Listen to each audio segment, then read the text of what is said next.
Good evening from the UK and good afternoon from Canada. Hi, everybody. We're here with Elizabeth Amisu, the author of The Dangerous Philosophies of Michael Jackson, his music, his persona, and his artistic afterlife. That was published in 2016. It's a seminal work. This is the cover. And we're going to be really getting into this book, finding out all about it with Elizabeth this evening. So thank you for joining us. And here we go. Tammy, over to you. Hi, everybody. I just wanted to let everybody know that I live by a lake now and I have really bad connection. So I might be in and out and Jeanette's going to take over. I'll try to maybe be an avatar if I have to. But so excited to finally meet Elizabeth today. So our first question we're going to start with is before writing about MJ, what was your interest connection to him? Wow, what a question to open with. Thank you both so much for having me. I love the Michael Jackson Book Club. I will be talking about them about you guys a lot later. Talking about like what's happened to the book in the time since it's been released. That's much later on. But yeah, so my connection with Michael Jackson. So what I wanted to do is I wanted to do a few quotes from the book, if that's okay with you guys, for nearly like every question, because I've addressed so many of the questions in the book. So the first quote I wanted to give was from chapter 1, page 3. And it says, I, like countless others, I'm talking about myself here, was born into a world filled with the music of Michael Jackson. One of my most wonderful memories is of listening to Jackson's final studio album, Invincible, for the first time. There were fireworks at my boarding school in 2001, and as I watched them, my ears were alive with the electricity of his songs. I was transported into a new world. It would be another 13 years before I would begin to tackle one of the most prevalent questions in Michael Jackson studies. Where are all the books? So I wanted to just kind of give you an overview of my relationship to Michael Jackson, because I think it is quite typical, but it has its elements of like unusualness, of eccentricity. So we start off with my childhood. My mother says that when she was pregnant with me, they had a shop near where they lived that was really close, and they would just blare off the wall really loud. So I like to think I was in the womb, just like bopping along to like off the wall. When I first heard it, I was like, I must have been about 12 maybe when I first heard Off the Wall, and I was like, I've heard this before, it's so good. So there's that connection. And then one of the first gifts I received from my mum when I was very small was a copy of Moonwalker, Michael Jackson's film, his anthology film. And that gave me like the most amazing introduction to Michael Jackson, because it has so many anthology extracts in it that showcase his career and his life. Snippets of Ben, snippets of the Jackson 5, snippets of the Ed Sullivan Show. And that gave me, I was about 3 then, a really fascinating, like it's seared into my memory. It's literally seared, Moonwalker is seared into my memory, word for word, because I just watched it on repeats. And then as I got a little bit older, I was allowed to record on VHS cassette. Ooh, so talking about I was allowed to record things like Michael Jackson Speaks to Oprah, just little bits of Michael that came up on television. If he was ever going to do like, I think the Michael Jackson Talks to Oprah was the big one. That was like, oh, Mum, can we record it? Can we record it? And she said, yeah. So I was really happy. Yeah. And then we're moving to like my teenage years, and I was like a solo fan. I was just really obsessed with Michael Jackson, and no one around me as such was, except one of my house mistresses, Shami. She still is a massive Michael Jackson fan. She was a dance teacher, and she used to be the only one I remember that shared my love of Michael. But that was a very difficult time. That was been about 2003. And it was just a very difficult time to be a Michael Jackson fan. Yeah. But I remember when I was about 12 or 13, my father gifted me all Michael Jackson's albums, his adult studio albums. And that was like all the Christmases and all the all the Christmases, all the birthdays came at once. Yeah. And I was just thinking, like, that is such a radical way to be introduced to Michael Jackson. It's like, here you go. Here's all 6 hours.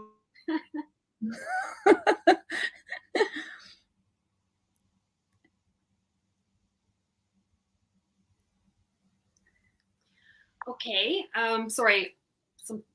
We're all right. Oh, we're coming back. Oh, put your mic on. Check your mic. Elizabeth, right? Yeah, Elizabeth, your mic's good.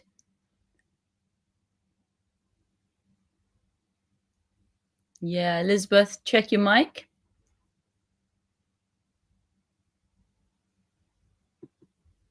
Oh, there you are. Elizabeth, can you hear us? Oh. No, can't hear you. Okay. That's why we rehearse. Yeah. Oh, Big Al's here. Hi, Big Al. Thanks for joining. Well, it says hi, Big Al, but I'm looking to see if he's actually come. Oh, there's Jenny.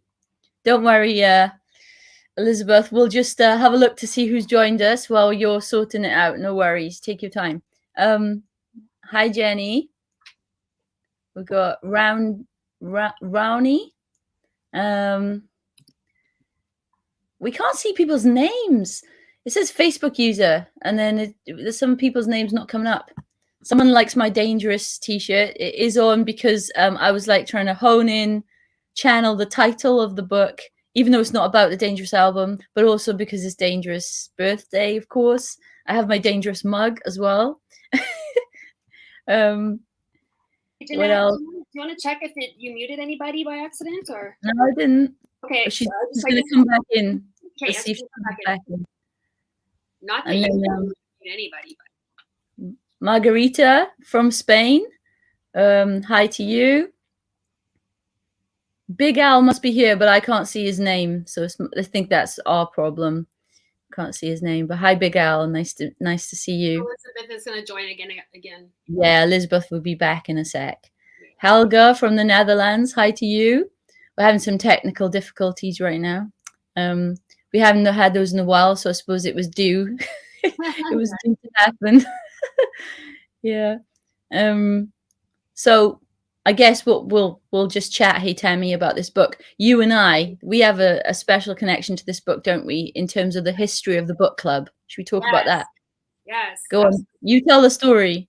Oh well, when we first formed the book club, it was just Jeanette, Stephanie, and myself, and we chose after we got to know each other and talk about other books. We chose the first book we ever studied together and purchased. The three of us purchased to study was Dangerous Philosophies.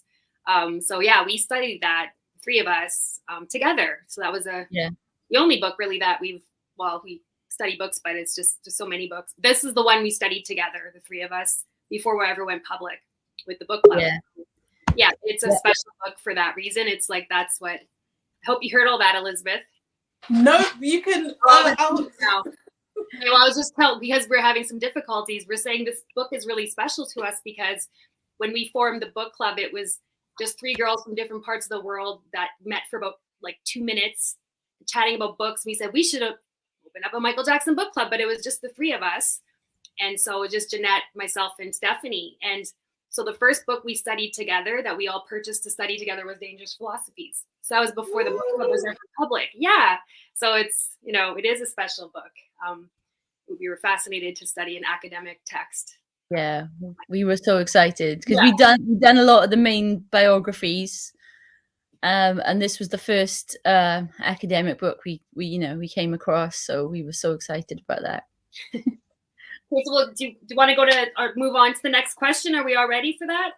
Well, Elizabeth, you were telling us about your dad. He gave you the album in 2000. Was that 2003? He like handed you the catalog. That was like, here you go. And I also got 2 videos, which were the short films in history, book 1. The first part of history, and then history begins and then history continues. And and then I remember being like 14 when Invincible came out. Oh yeah. And it was just a dream come true to be there for a Michael Jackson release and be able to go to the shop and buy the album and the release. Pick your color. Yeah. Oh, I had to get silver. I had to get the white one. The classic. Yeah. So then we move on like years and years to Michael's death in 2009. And I remember I was so excited, like everybody was, for This Is It. I was just so over the moon that I was going to see Michael live.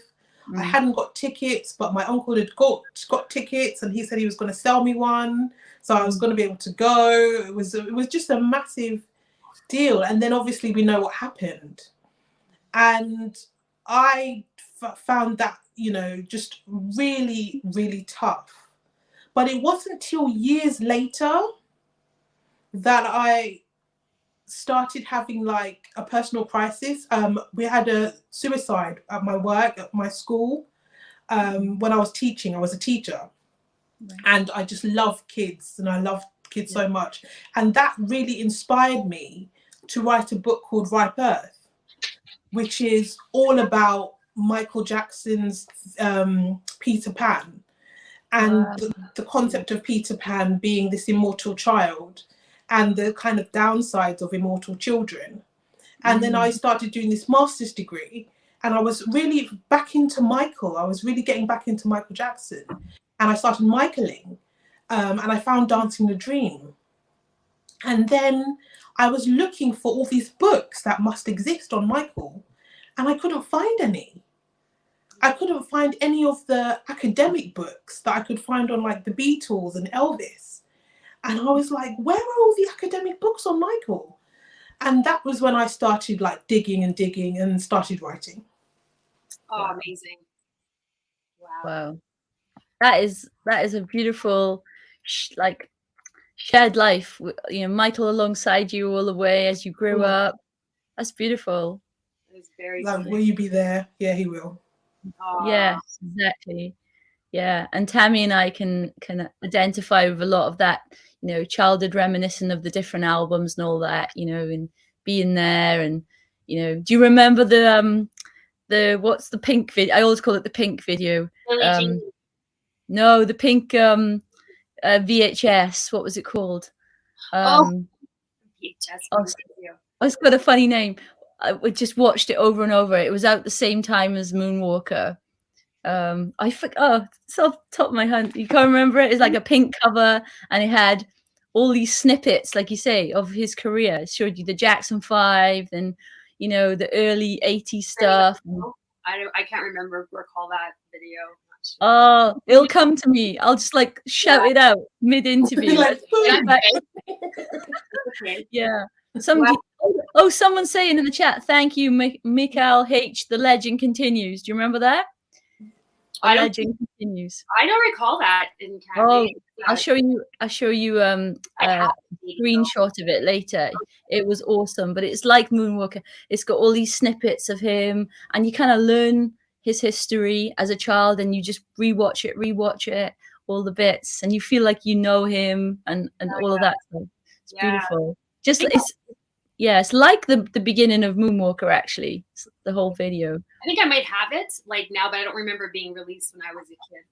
Oh yeah, I think it came out in like '88, and it had a "We Are the World," a big clip of "We Are the World" in it, that sort of thing. Well, that's awesome. Thank you for sharing that with us. That's great. Thank you. Okay, so question 2 is, can you tell us about your motivation and journey to become a writer? Which I know you've covered a little bit of that already. So, but. Oh, wow. You guys come up with the best questions. Okay, so I had to split this one into my motivations and my journey. So I'm motivated basically by my values. And my value system is like kindness, honesty, justice. So like taking action when you see unfairness, and taking action when you see a wrong that needs to be righted, taking responsibility for the things that you see and you notice. And when I was very young, I started writing because I was inspired by The Sound of Music, the film. Like my My first ever book that I wrote was a copy of The Sound of Music. And we kind of got up to the bit where Liesl dances in the greenhouse or something like that. And the summer house. Yeah, that's the one. I am 16 going on 17. That's as far as I got. But it was like a little picture book. And that experience stayed with me because I would go on to get massively inspired by Harry Potter.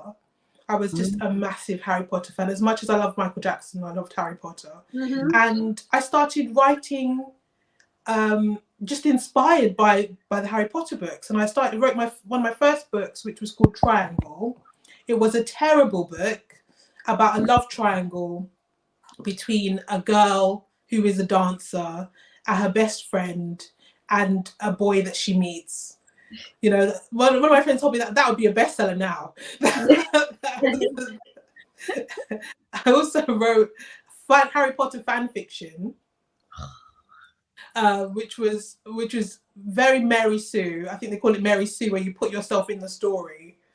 So I got seasoned on writing really early novels that were terrible, definitely, but they started me up getting people to read my work. And then my early career was started with a BA. I did a Bachelor of Arts in drama production, film studies, and creative writing. Sorry. I don't know how that happened. I'm sorry. We're good? Yeah, we're good. Okay. So your BA? Yeah. So I did a BA in drama production, creative writing, and film studies. And I would totally credit Michael Jackson for that, because I think he's one of those artists that is holistic. He has the visual elements, and he has the verbal elements, and he has the emotional dialogue with the audience that just inspired me so much.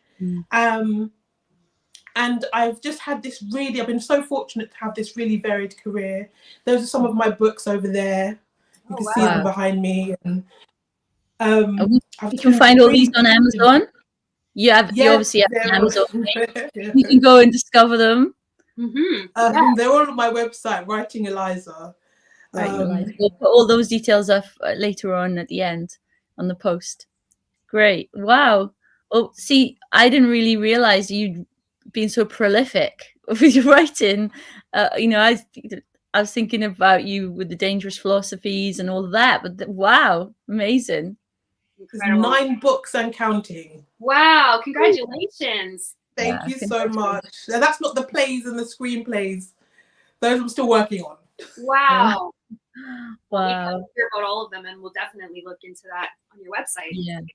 Yeah, I'm excited to go and explore that now. Wow. And somebody's saying, oh, it's Nina. Nina's saying, great point about MJ's holistic art.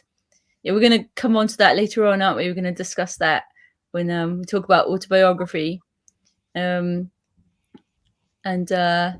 Karen's saying you were 3 when you started writing, right? Question mark. So she's asking, did you do any writing when you were really small? I started reading really early, and I kind of started reading from the newspaper. Oh, So wow. it's like a family story at home, you know, with your family. And they would say that you just started trying to read the paper. And I got to school and I just took to writing like a duck to water. Wow. But I don't think I really got writing like little stories and little tiny little picture books till I was about 5. Wow. Oh, only 5. That's all. Yeah. So late to the game. But I was reading quite early. Wow. That's cool. That's Do you know somebody called Daisy Amisu? Yeah, Daisy Amisu is my mum. Oh my gosh! Yeah. I like to join the chat. Daisy Amisu is my mum. Oh, Aww, oh my gosh! What an honor! Thank you, Miss Amisu, for joining us. Wow, that's awesome. Right. Should we go to the next question? Mm-hmm. So, could you explain to our members who are new to this book or not familiar with academia, what genre does Dangerous Philosophies fit in, and what academic disciplines does it fall within? Okay. This is such an important question.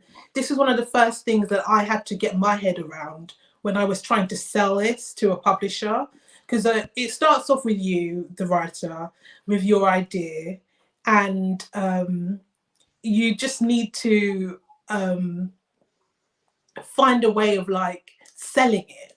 And I wasn't very good at that. I just wanted to do the work, but I had to sell it. So the main heading it goes under is Michael Jackson, 1958 to 2009, criticism and interpretation. But then there's other analytical headings that it goes under. And I wanted to read a little bit about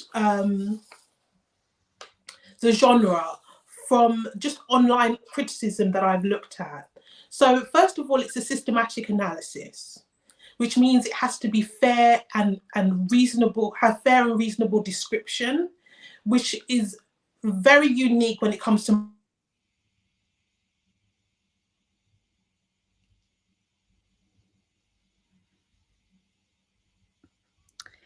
Okay, I think we've got another technical difficulty. Tammy, are you still with us? I'm here. Yeah. Great. Okay. Oh, we're back. We're all good? Can you hear us? Elizabeth, can you hear us? I think we're back on trying to get the sound again. Let's see. I just can't hear you. What do we think? No, not yet. No. Yeah. Good. Sorry, everybody. One of those can't control technology sometimes. No, we can edit this out. We can edit it nicely for later on, for people when they come back. We can just put it all together so we don't have these little bits. Wow, she's been writing for a long time. That's amazing. That is incredible. I'm just going to add the cover because we've just started talking about it. So I'm going to add the cover for people to see. There we go. Hello. Good. I can hear you.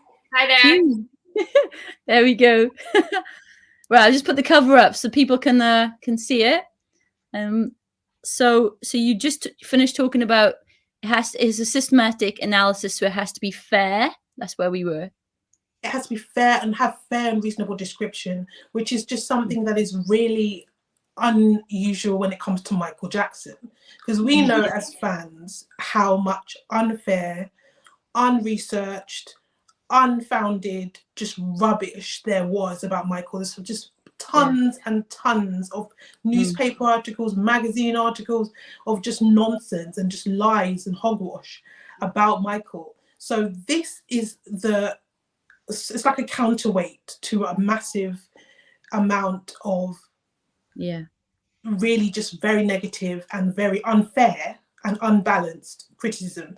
So I wanted to talk about this criticism because the criticism part of the criticism and interpretation is all about the strengths and weaknesses of Michael Jackson's work and of his representation, his life, what happened to his image and his persona, perhaps after he died.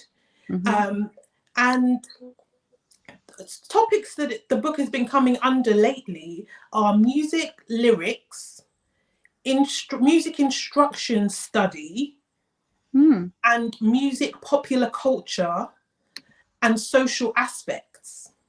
Right. So those are headings that it's been coming under. Is this pre 2016 or currently or both? This is currently. Yeah. I wanted to talk a little bit about how I penned the book, how I took other books that come from a similar genre. So this book is a collection of original essays focused entirely on the art, music, and life of Michael Jackson, but it seeks to emulate accessible and informative academic books like Kim F. Hall's Things of Darkness, Economies of Race and Gender in Early Modern England, Sonia Masai's edited collection Worldwide Shakespeare's, and Francesca Royster's Sounding Like a No-No, Queer Sounds and Eccentric Acts in the Post-Soul Era. These are all books where they're separate chapters, but they're not written by different people. In fact, actually, I'm wrong. In Worldwide Shakespeare's, there are different contributors in that one. But in Sounding Like a No-No, they're all written by Francesca Royster. It also imitates Joseph Vogel's Man in the Music, The Creative Life and Work of Michael Jackson, and Susan Fast's Dangerous by utilising Jackson's art as primary source material. But there is no book that is quite like it, which is a good thing for a publisher because they don't really want to publish more of the same. They want something unique that has something unique to offer. Yeah, that's right. Yeah, so all of those books that you just mentioned, they helped you work out what sort of book you wanted to write, and you borrowed different parts of those other books, and then came forth with your own interpretation of what that book should be like as well. Yes, it was definitely a sense of my interpretation of Michael Jackson is that he's so unique. There is no one like him. There's never been and there never will be another Michael. And so every time we want to approach him in criticism and interpretation, we have to try and push the envelope and do something new that maybe people haven't seen before and might not like because it's not familiar to them. Yeah. By the way, both those books are incredible. Dangerous by Susan and Joseph Vogel. Yeah. Incredible books. Yeah, definitely. They're all readable in terms of just you can really relate to every part of each of those books. And as a fan, you can, if you're not a fan and you're just reading them, you can learn so much. But also as a fan, you can think, oh, that's what I feel when I, watch that video and listen to those lyrics. Oh, and it helps you make sense of your own interpretation, especially if you're not trained in that aspect of academia, you can go, oh, and it verbalizes, it gives kind of language to how you feel when you watch Stranger in Moscow or whatever it is. You listen to the opening section of Jam, you go, oh my gosh, that's what I've been feeling for the last 20 years listening to that track. So yeah, they're amazing books. So you can see why you use these books. Yeah, definitely. So what academic disciplines does Dangerous Philosophies, the finished book, fit into for our members? Okay, so what academic disciplines? Yeah. Or discipline. Oh, wow. Okay, so yeah, it proposes several models for further study of Jackson's creative works, but it does that in music, art, film, popular culture, literature, and African American heritage. Yes. So it falls into a lot of disciplines and more that I don't know about yet. Yeah, time will tell. Time will tell. Yeah. Wow. Yeah, it's a really broad one, and when I use it, I feel that it's a real reader. It's a reader, and you don't just have to. You wouldn't just use this book if you wanted to learn about Michael Jackson. You could use this book if you wanted to learn about film, if you wanted to learn about music, if you wanted to learn about, dance and all these different genres. You could use this book. To inform whatever you're studying as examples. Yeah. Definitely. And I was thinking a lot about value for money and the Oxford companions to various topics and artists and authors and playwrights, and the readers that you get on those specific artists.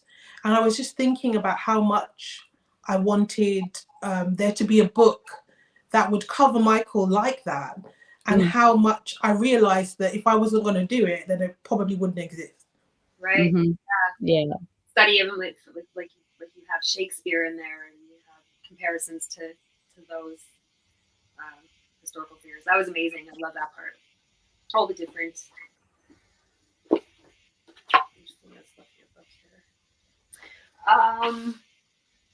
Yeah. Sorry, Tammy, you're a bit quiet then. I don't think I caught all of that. No, it's okay. Don't worry. We know about your connection, but it's okay. At least you're still here. That's good. Yeah, I'm here. Yeah, you're still here. Okay, so should we move on to the next question? Yeah. Okay. So it's still on the idea of the book, its identity and that sort of thing. Can you talk to us about the meaning of the title, The Dangerous Philosophies of Michael Jackson, his music, his persona, and his artistic afterlife? Yes, I can talk to you about that. It's so funny that no one's ever really asked me that much about the title. They've just kind of made their own probably personal assumptions and then kind of thought, yeah, that's what it's about. That's what they were going for. But for me, I would say turn to page 113, which is chapter 13, which is entitled Faith, Hope and Love, The Dangerous Philosophies of Michael Jackson. Now, on March 6, 2001, Michael Jackson, aged 42, gave a speech to an audience at the Oxford University. Published by the Journal of Pan-African Studies as Love, the Human Family's Most Precious Legacy, his speech featured the word love 42 times. It was a monologue that described with haunting clarity the detrimental effect of Jackson's youth on his life, but the speech also held a surprising optimism for the fate of broken families everywhere.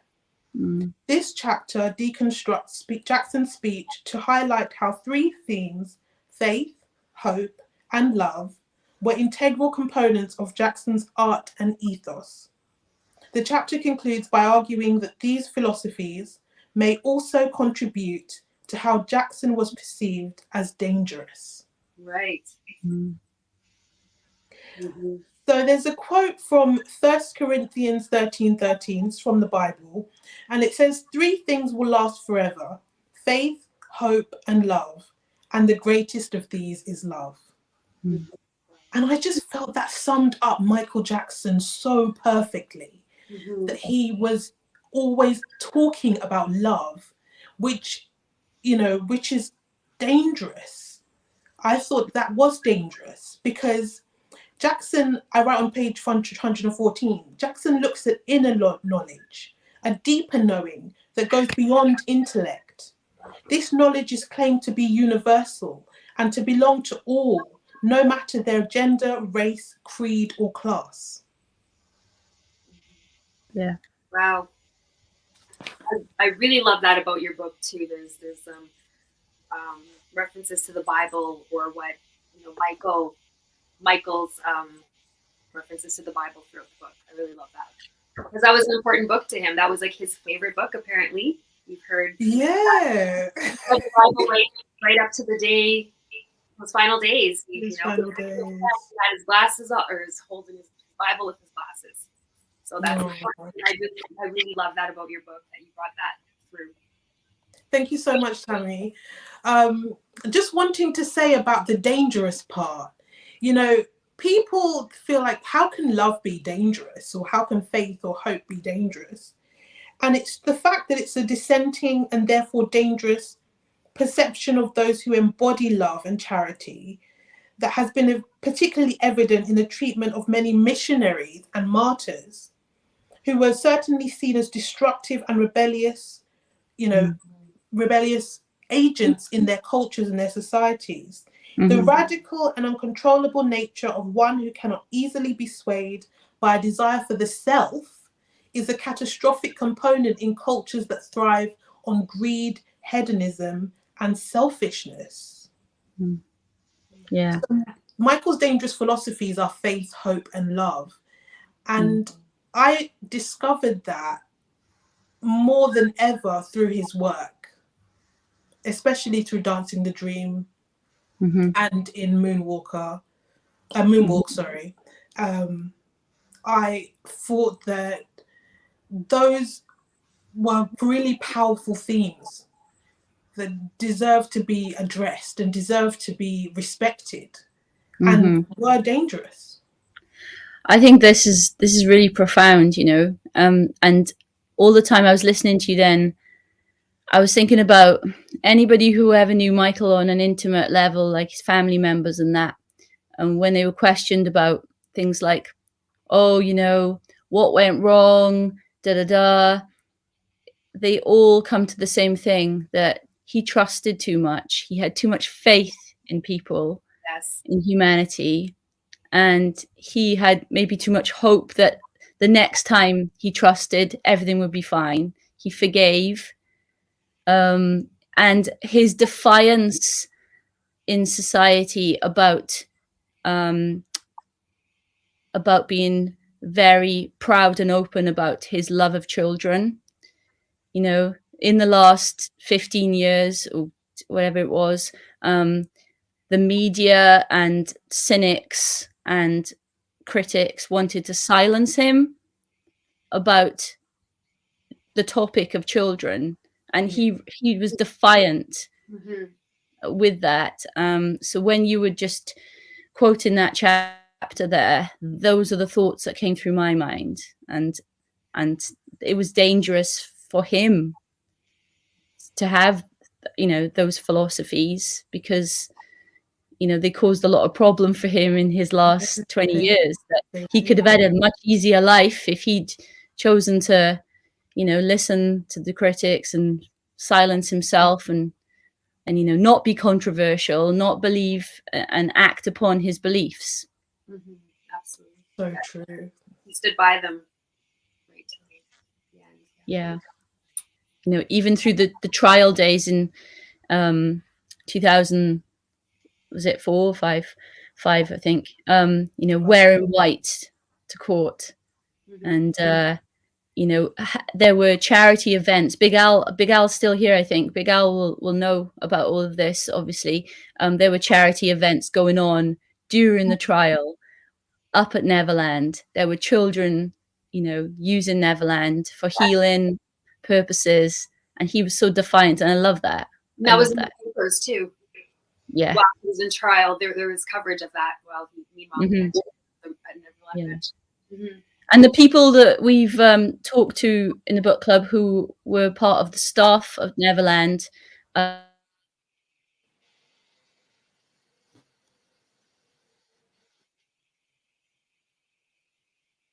were very supportive of him during the trial. It was a pro MJ area, in fact, because his good works over since 1989, 1990, when he started doing the works there, you know, everybody knew Michael. Everybody had been touched by his good works, whether it be, you know, him sending out, free, things for auctions for local charities, or inviting up school groups, or somebody knew somebody who worked there, and all the lovely things he did. Yeah. I always equate Michael Jackson with almost fictional characters, and the one character that comes back to me again and again is Jay Gatsby. Not because of Gatsby's nefarious dealings, but because Gatsby has this unrelenting belief in bringing the past to the present, in achieving his dream, even though everyone says to him that it's impossible, that you can't relive the past. And Michael has that sort of same relentless fortitude and relentless optimism, and almost a relentless belief in the goodness of mankind, which I found almost heartbreaking in my analysis of him. Yeah. And they both started from nothing too, Gatsby and Michael Jackson. Oh. They're both poor. The American dream. The American dream. Well, thank you for that. That was a really thorough and well explained. On the title, that helps people in the book club understand that, when they're thinking about, shall I read this? What is it all about? I think people are going to be really, really interested now when they understand, thinking about those things. Tammy, do you want to go to the next question? Sure. So if you talk about the 3 sections about why you constructed the book in 3 parts: art as life, life as art, art beyond life. Okay, so I originally wanted to entitle the book The Michael Jackson Reader, because for me as a reader, and as at the time I was a master's student, that was really like sexy and cool. It was like, because all we were doing was reading, and readers were just, it just says what it does on the tin. And I thought, oh, that's great. It's a great title. But I found that, again, with Michael, just calling it a Michael Jackson reader would imply that other people were going to get in on the action and be contributors to chapters. So I had to do make a structure with the title that reflected the fact that I was going to be doing predominantly most of the work, most of the legwork in the book. I love the Oxford Companions to different topics. Yeah.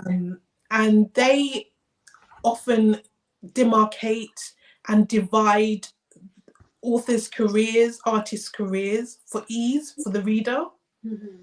And then there's also these crash course videos by John Green on YouTube that I really like. And I was really inspired by those.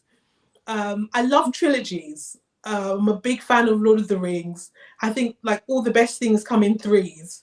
So I was looking for something that would demarcate and divide Michael's life and his career and his work in a way that would be really easy to digest.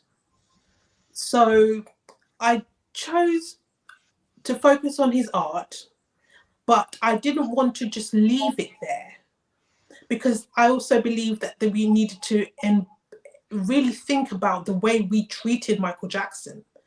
And I think he was culturally abused. He was abused by the culture. So his life tells a story that we need to tell and that we need to think about. So I didn't want to leave his life out.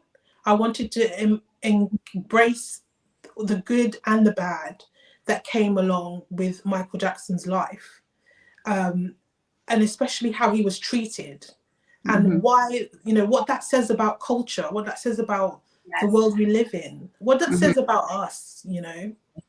A reflection, reflective soul, exactly. Definitely. And then I wanted to address what had happened to Michael Jackson's personas since he died, because a lot was going on there with the release of Escape and the Michael album, and people like being pro the estate and anti the estate, and with the Thriller 40 album that just came out recently, we're still seeing a recreation of Michael Jackson that we need to address. We have to decide how we address that and how we engage with that. So that's how the 3 sections kind of came about and how they were born. Fascinating.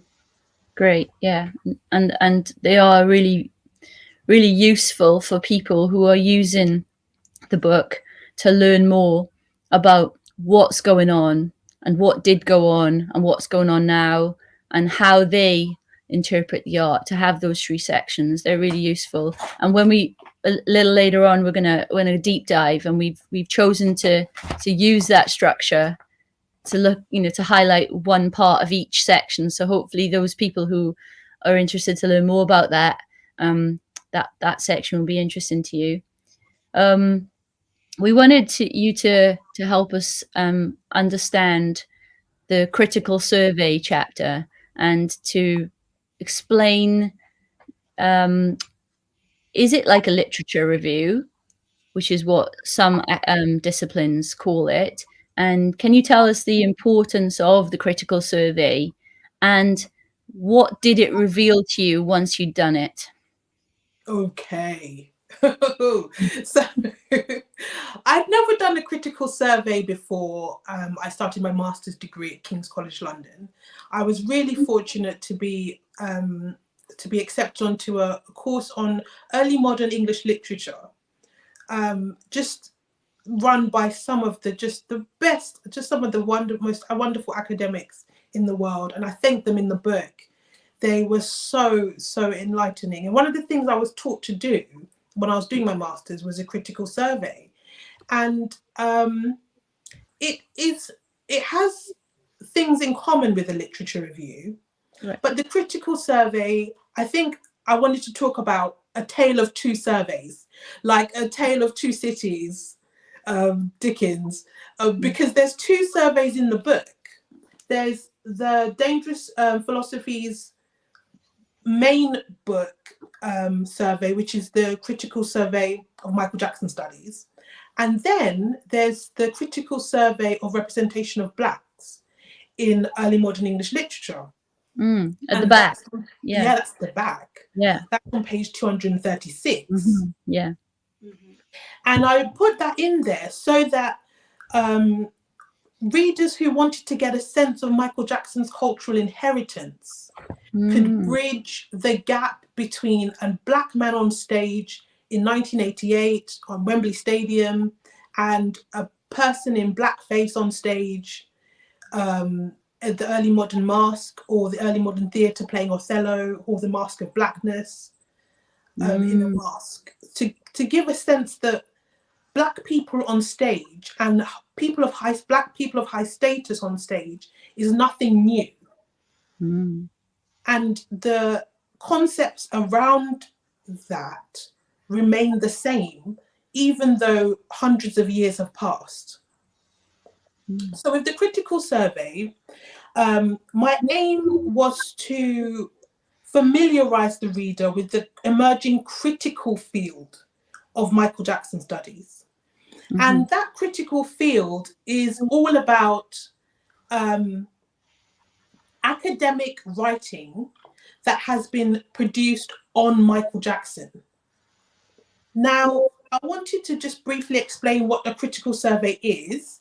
It's like a map, and I had a really beautiful illustration of the critical survey that I gave away online to people that were doing a course I taught called Teaching Michael Jackson Studies. I taught this years ago. And it was just a really beautiful map. So I'm going to send that to you guys after this, so you can see the visual representation of the survey. It's a map, and it's an overview of the existing research, articles and books predominantly, that have been published on a specific subject. In this case, it was Michael Jackson. It's built around key examples, and it enables the reader to both use a wide range of source material to support their arguments and also identify gaps they can fill with their own research. That's the basic understanding. What else a critical review does, and a critical survey does, is that it talks about the ways in which articles, books, reviews discourse with one another, because no one writes in isolation.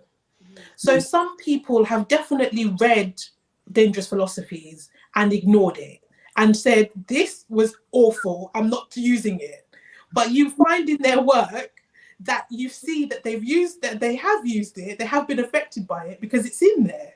And then some people have embraced it and cited it, and that happens throughout the decades.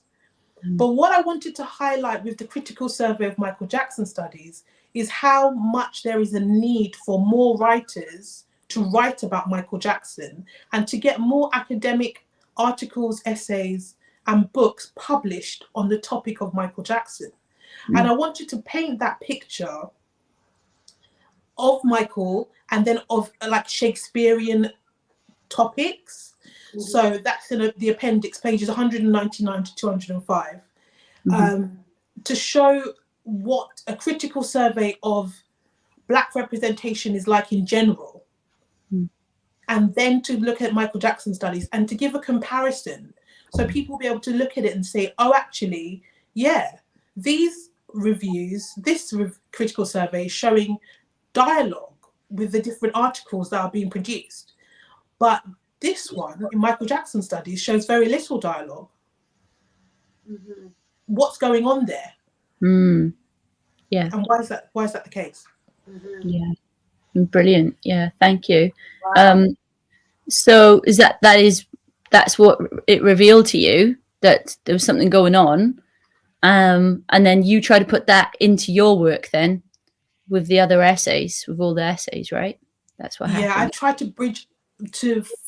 to fill a lot of gaps, but there were so many gaps that I went with my gut, and I went with what impassioned and enlivened me, what I really was passionate about. And I wanted to give a range of different approaches to fill the spaces where there were gaps in people's writing about Michael Jackson. Yeah, the differences between yourself or Joseph Bogle, Susan Fast, and then David Marsh, his articles are like vast. Like it's like they try to paint him into this caricature, like he doesn't matter. He's they poo-poo him all the time. It's amazing, but the stuff like your book has brought me places to like I've never been to before. Any book, just to think about it like that. It's like, oh yeah, we all studied Shakespeare in high school. At the very minimum, right? Wow, like it's honestly, it's a mind-blowing book. Yeah, true. Even the term Michael Jackson studies, that term, as far as I'm concerned, was coined by Joseph Vogel, who was one of the first places you could go to in 2014 and find a website dedicated to MJ studies. And that was a page in his website, joevogel.net. And I was so fortunate. Joe wrote the foreword for Dangerous Philosophies. Yeah, he was so supportive throughout the process, because the only person that had really written a book like this was Man in the Music. That was kind of holistic, that tried to draw in so much of Michael's life. Apart from Michael's own autobiography, very few people had attempted to do that. except for maybe J. Randy Taraborelli with The Magic and the Madness. Yeah, that's right. It was the first thorough book, really. But Dangerous Philosophies is different because it's a collection of academic essays. So very different. Yeah, it's a different type of book altogether. What sort of feedback have you had? It's 2016 it was published. What sort of feedback have you had from academic or university circles about the book? Well, that ranges from warm to lukewarm to apathetic. So we've got America, and in America the book has been really embraced in libraries. Oh yeah, it's been embraced in libraries, and I think it was the University of Penn State put it on one of their reading lists, and that helped with sales. Congratulations, that's awesome. It was good. Wow. In the UK, it's only been available at the British Library, but even being available at the British Library was a modicum of success for the book, because it meant that people could take it out, people could read it. As of now, it's in 150 libraries worldwide. Amazing. Which I'm really happy about. I think that Dangerous Philosophies belongs in libraries. And I think that if there was a book like Dangerous Philosophies in the music shops with the album, it might, enhance some of the representation of Michael Jackson, because books like The Resistible Demise of Michael Jackson, which is also a collection of essays, have been sold alongside Michael's work. And it says on the book, read it alongside Michael's art, it will give you a better understanding of it. And I was like, okay, but it's no Man in the Music, Man in the Music should be alongside Michael's work. Absolutely. Yeah, I agree. We've been cited, the book has been cited, it's been cited in mediatization in popular music, recorded artifacts by Alessandra Breitus. It was mentioned, the book, not the book itself, but me, I was mentioned in Man in the Music in 2019. I was really happy. This year, the book was cited in Outer Space and Popular Culture, Influences and Interrelations by Annette Froelich. Then there was the NACAN special issue. Now, NACAN was a journal of cultural studies, and they brought out a special issue this year, which I was part of, and that brings forward the ideas. It was an essay I wrote called The Cultural Inheritance of Michael Jackson, Reading the Performance of High Status Blackness in Music Video and on the Stage. And that really helped for sales of Dangerous Philosophies as well, which was really good. The MJ Book Club has just breathed new life into this thing. I feel like the one place where I feel like I just feel so happy and so safe and comfortable is the MJ Book Club, because I love it. I really do. I love it, and I support it. Yeah. You can't please everybody, but yeah, it's we try to make authors feel safe there, and that we can share their books and discuss them. We love talking about books. That's what we do. So it's our favorite. Yeah, and one of our missions is, one of our missions is to bridge the gap between the general population that like books in general, and the general population of Michael Jackson fans. Some of our members, it's the first time they've started to read Michael Jackson books. They didn't come as book lovers, book geeks as we call ourselves. They started to read because they want to learn more. So they're at the beginning of their journey. So we're recommending, books like Moonwalk, books like that. And then there are others that have been reading everything they can possibly get their hands on for the last 30, 40 years. We have some real veteran fans that went to Jackson 5 concerts in the book club. And what we want to do is, everybody has busy lives. Everybody has different expertise, different jobs, and we come from all walks of life. So we want to bridge the gap to academics and what they do. Their role, their job, that's what they do is they write, criticism. they write critically. We want to bridge that gap and make it accessible. And you know, we want to spread that and try and link between the academic world and bring that, like through this interview, to people who don't normally read those kind of books, or for people who read them and they're on their own reading them, you know, and then they have company they can share together. And so that's what we're about. You know, we're trying to it's an addictive habit. Most people, when you find people will just, oh, I've never read a book about Michael Jackson, and they read Moonwalk and the Dancing the Dream, and then it grows and grows and grows, and then eventually, you know, the academic book, this Dangerous Philosophies is has to be in every MJ book collector's library. 100%. Like it's beautiful. It's worth it. It's so beautiful.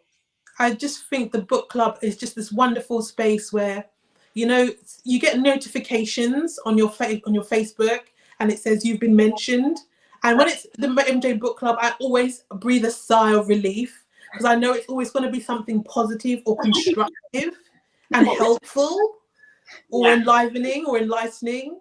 It's just never anything bad. It's just always really constructive and helpful ideas. And I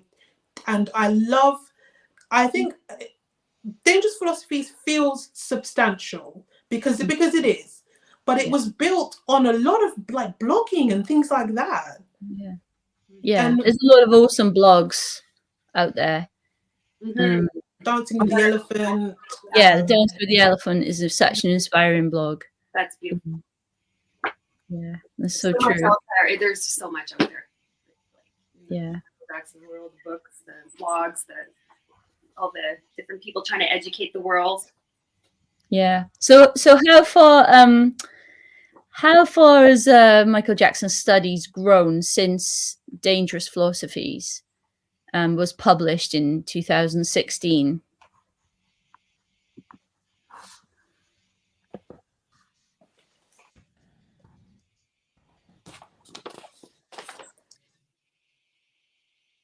Can you hear us? Oh my gosh, it has grown massively. And the main thing is, like, I am the author, so I get the author royalties. And that's where I see the impact of the book. It has grown massively. I went to convention this year. I went to In the Studio with MJ. I'm going to Thriller 40 this coming week. And what astonishes me and just astounds me is the fact that I can be there as just me and have people come up to me and literally know about this book, which is always just a massive shock, because academics are not, we do not go into this for the fame. There isn't any. Nobody is. Yeah, right. Yeah. No, and the way that people respond to the book and have become aware of the book and have ideas around the book has astonished me. When I first started my podcast, Michael Jackson's Dream Lives On, which we love, by the way. We're big fans. We had hopefully we do, every time we see one has been published, we do publicize it and share it. Sometimes we might not catch one, but we try every month. We try and do that because they're amazing and everybody loves catching up with them. Yeah, a lot of our members have now followed your. Yeah, I'm just saying, we've been trying to advertise. It's come a long way. It's really come a long way. The journal has gone from being like just a membership of 2 to having a membership of over 5,000. Wow. And the traffic that gets to the site and to the free chapters, because there's free chapters available of Dangerous Philosophies, is astounding. And the fact that people keep coming to the site and learning about Michael just makes me so happy, because I know that will eventually filter down into more academic appreciation of Michael Jackson, which is what we need. Well, yeah, for future. I mean, we lived with Michael Jackson in our lives, and we have, continue, not personally, but through through experiencing that. We experienced him, and we were so lucky, and to continue talking about him and discussing him and reading about him, and future generations to hopefully understand what he was really about. We are all the gatekeepers, and we do have a responsibility. Michael Jackson, was very clear about a lot of things in his life, and he told us as his fans and as people that were affectionate towards him, he told us about the things he believed in for a reason.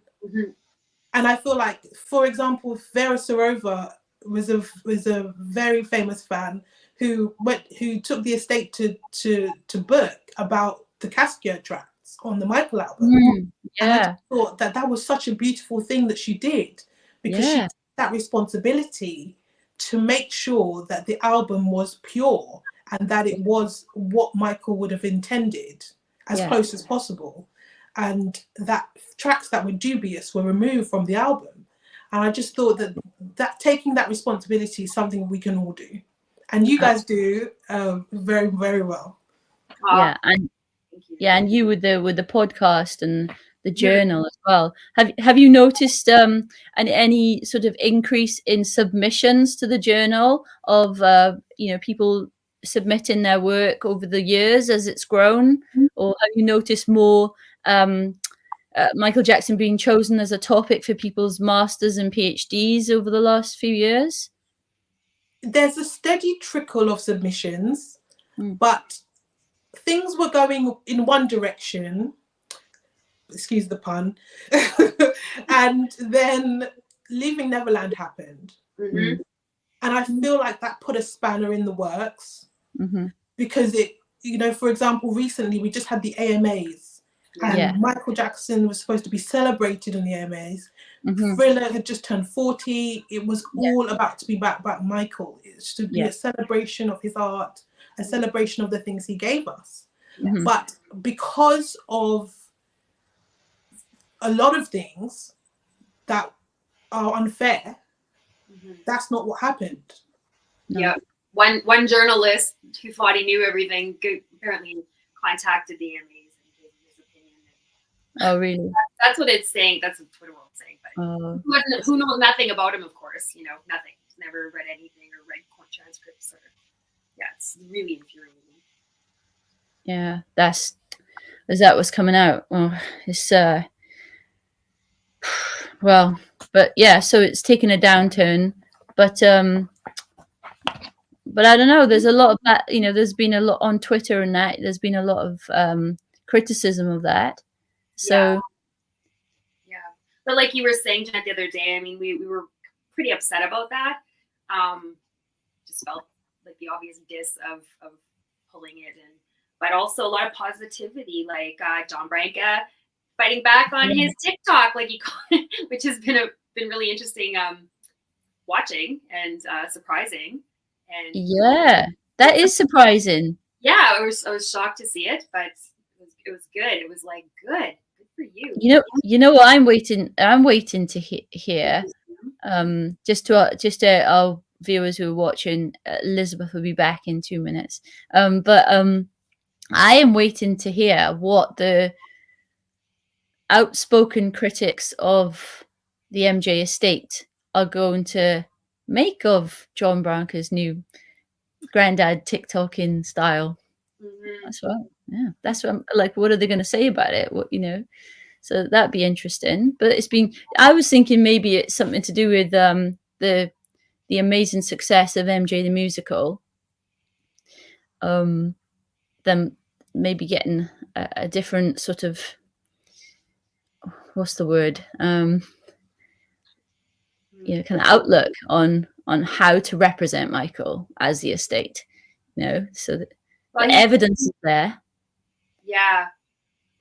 I mean, it would be great, when they're talking about a museum, at Havenhurst, and you see these videos on John Branca's TikTok that are displaying like the glove, and this is what it's about. He has a story behind it, and then the bomber jacket, and what else?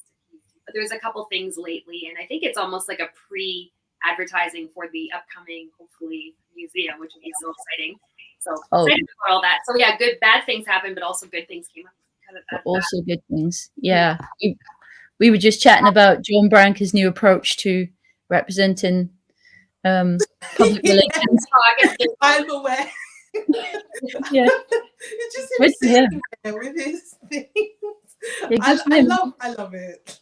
I love it too. It's been great. It's been so exciting. I can't even work TikToks. Good for him. I write about Branca and McLean in Dangerous Philosophies. Oh yeah. There's a chapter on them. Yeah. About the posthumous editing of Michael Jackson. Yes. It's called The Power of the Editor and Michael Jackson's Posthumous Releases, chapter 20. And I would just love to know what they think about what I've written about them. Because I compared them to Bunyan and Whaley, who were two publishers who published Troilus and Cressida, one of Shakespeare's plays. Yeah. And they added a few of their own things to it to make it sell. And also just I wanted to remind people that nothing that's happening with Michael Jackson's estate is new. No. It feels new because it's Michael and we didn't expect him to pass, but he did. And some of the things that we feel are unfair are not new things. They've happened hundreds of years ago in different ways. So we can see the bigger picture and we can not let it get to us. I think sometimes things that their state does can get to people. Yeah, I think your contribution to the fan community's debate discussion on the role of the estate is really helpful and constructive. Because you don't sit on the fence, you make your points like you just give us the example, but also you relate it to the wider picture, and talk about kind of from a philosophical perspective. Once the artist is gone and they're not present, then is it there, whatever's produced, are they present in that work, or are they absent? What's going on there? And that's really, really constructive contribution to this whole MJ estate, back and forth that the fan community have. I think you really move forward that whole question, and if people read that chapter, they can read it, digest it, and then think about, okay, what's my position now, like from a more of a philosophical perspective, because you're right, it's been going on for hundreds of years. They dug up Milton's bones, they're for souvenirs. That's what happened to him. So the almost the disrespect and the disregard with which great artists are treated is not new. It's not a new thing at all. No. Where were we now? We were going to move on. Oh yeah, the question about the way academic publishing works. So for our members to understand, because obviously they want to buy books, they want to support the Dangerous Philosophies, they want to support all the different authors of constructive, positive Michael Jackson books. Can you explain how academic publishing works? Because Dangerous Philosophies is at the top end of the kind of price range of books out there on MJ. But so it's really interesting. I listened to a podcast you did with MJ Cast in 2016 about the book, and you explained it better than I've heard anyone explain it before in terms of what academic publishing is like. So I thought I'd really love you to share that with our members so they get it. Yeah, academic publishing is really niche. It's a subfield of general publishing. So it's not, the books are never going to be priced the same way as generally published books are. It disseminates academic research and scholarship, but much of the work relies on peer review. My publisher, ABC Clio, was recently taken over by Bloomsbury. It sells predominantly to libraries, and Dangerous Philosophies was designed to be a library book. it had to go to and through librarians to say whether they would buy it or whether they would be interested in it,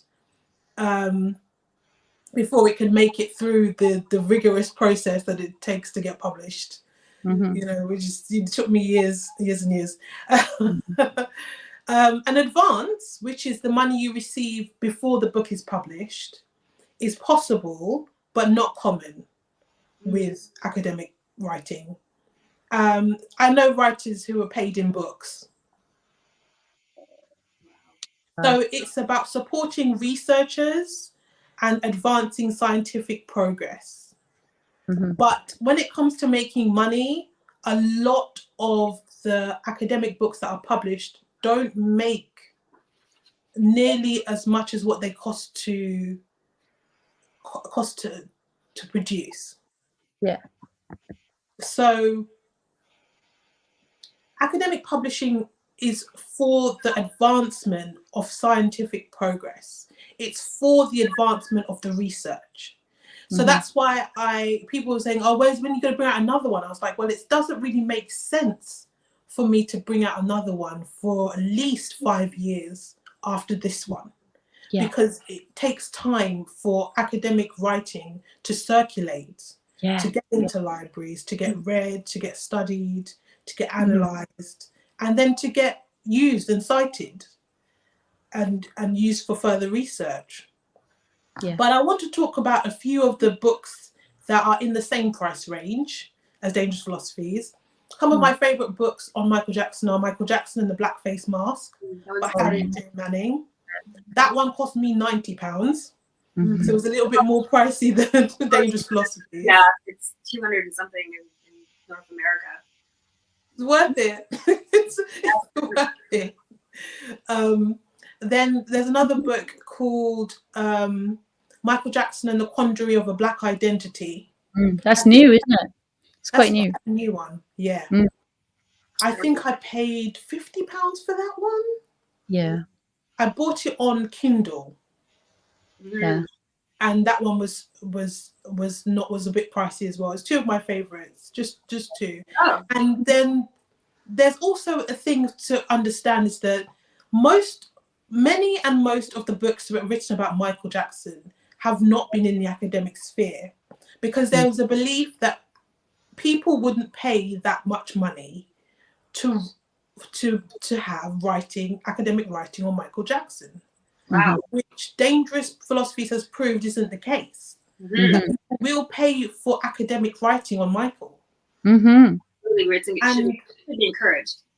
You know, it's my dream that Dangerous Philosophies goes into a paperback like Resistible Demise of Michael Jackson did, and is available just in normal bookshops all over the UK. That would be my dream come true.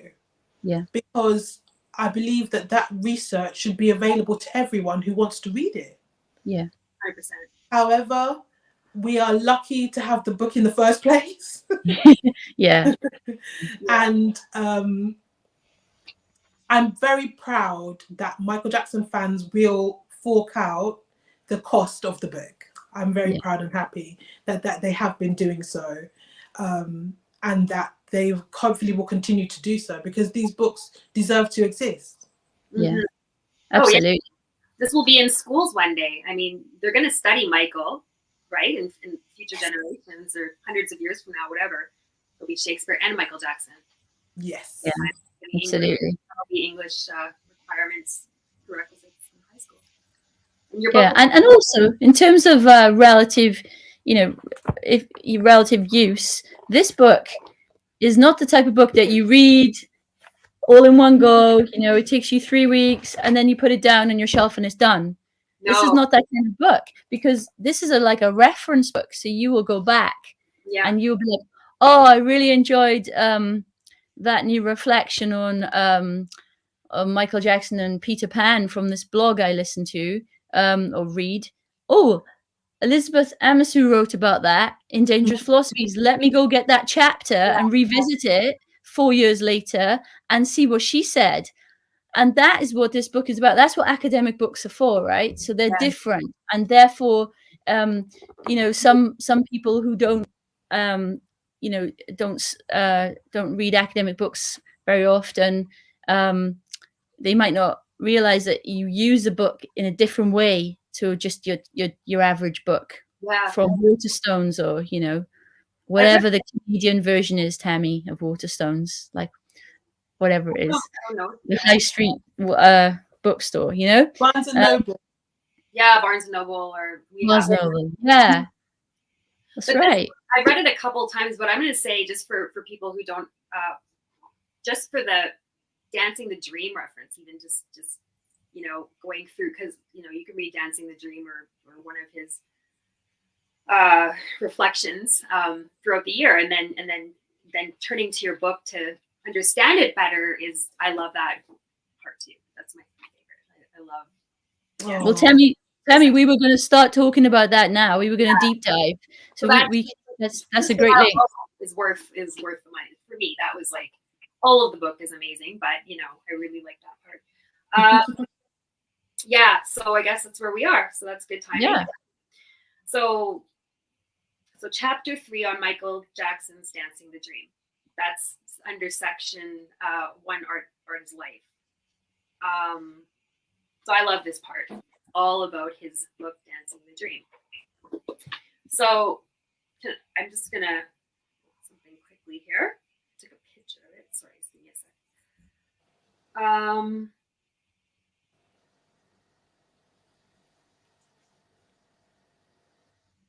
Sorry.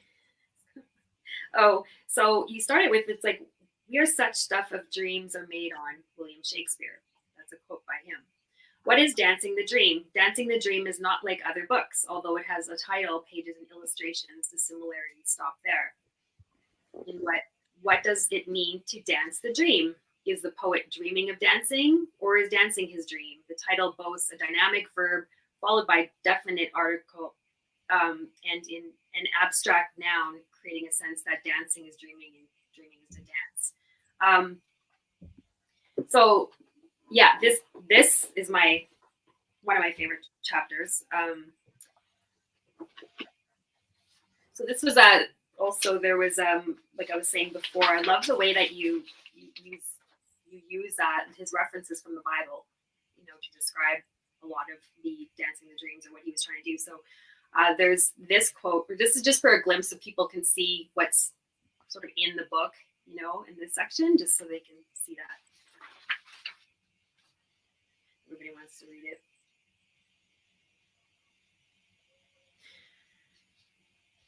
I don't know if you want to read that, or if I want me to read it, or just leave it for people to read. Who should read it? I should read it? Okay. Tammy. So Jackson, he often claimed that it was his duty to perform. It was, in effect, what he was sent to do. In other words, to the artist, the very fact that he had so much talent meant he had to work very hard to create a significant return on the investment of his creator. The second biblical lesson that recurs throughout Dancing the Dream is the little children.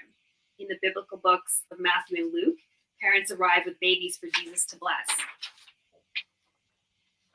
Those who the disciples see, at least in society, are elevated by Christ, who not only rebukes his disciples for turning the children away, but also brings the children close by, declaring that his kingdom is for them. This sentiment of humility is echoed throughout the New Testament. So the last will be first, and the first will be last. In Dancing the Dream, children are elevated from unfinished adults to the wise inheritors of everlasting paradise with a natural wisdom.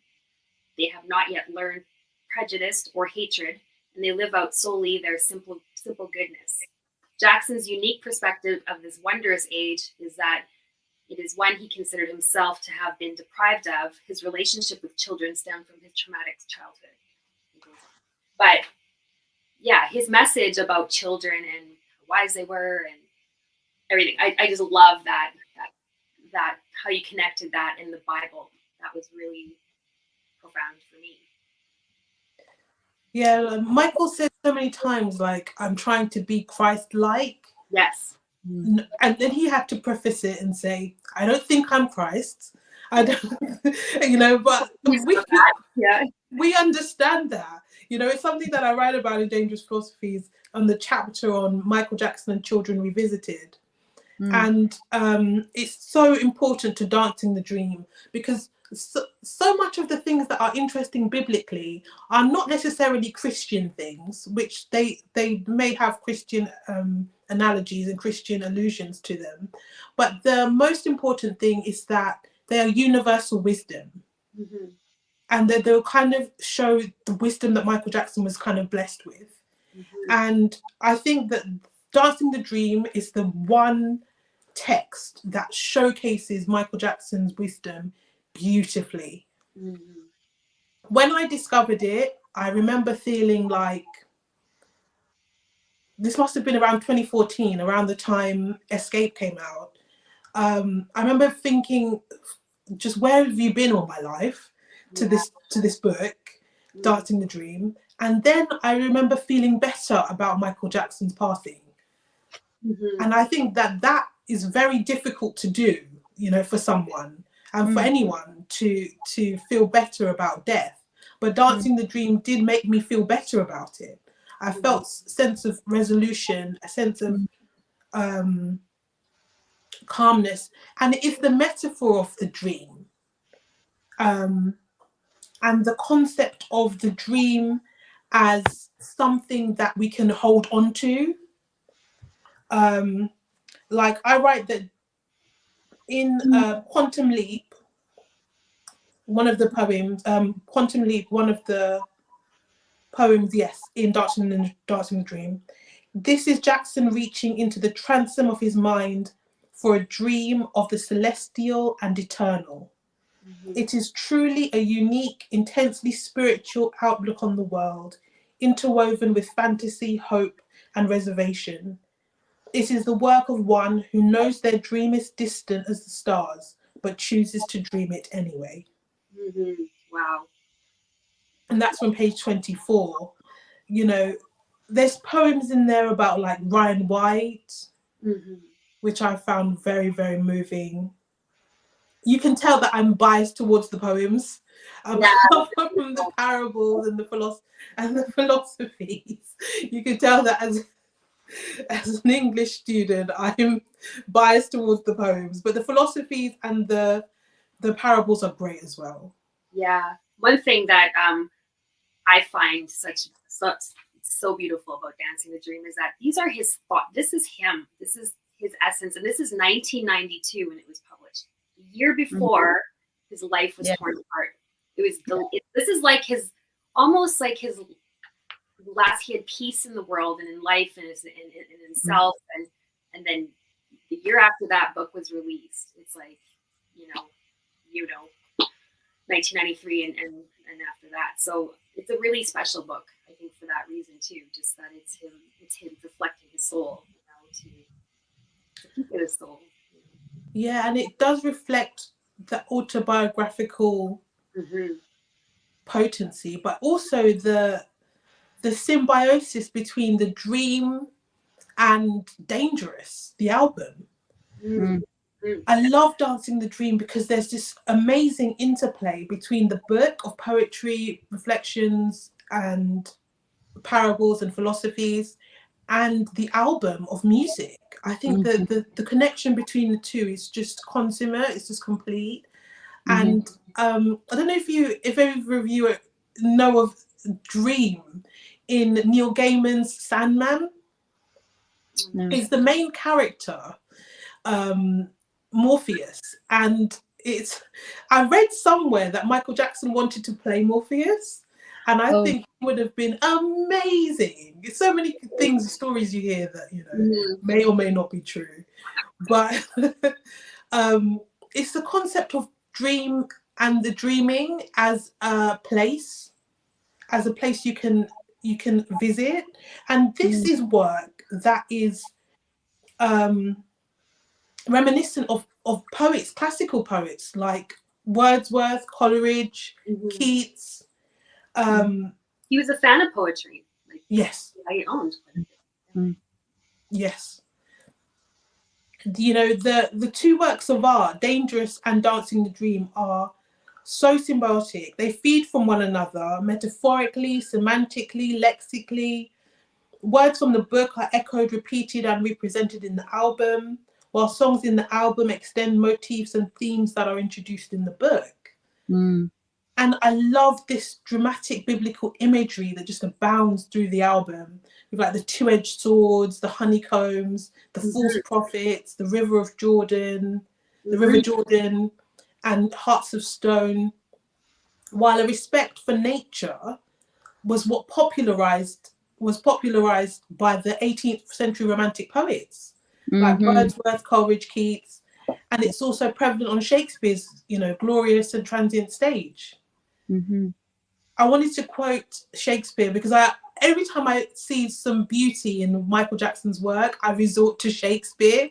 I kind of lean back on Shakespeare. I was like, he's done it. He could describe it.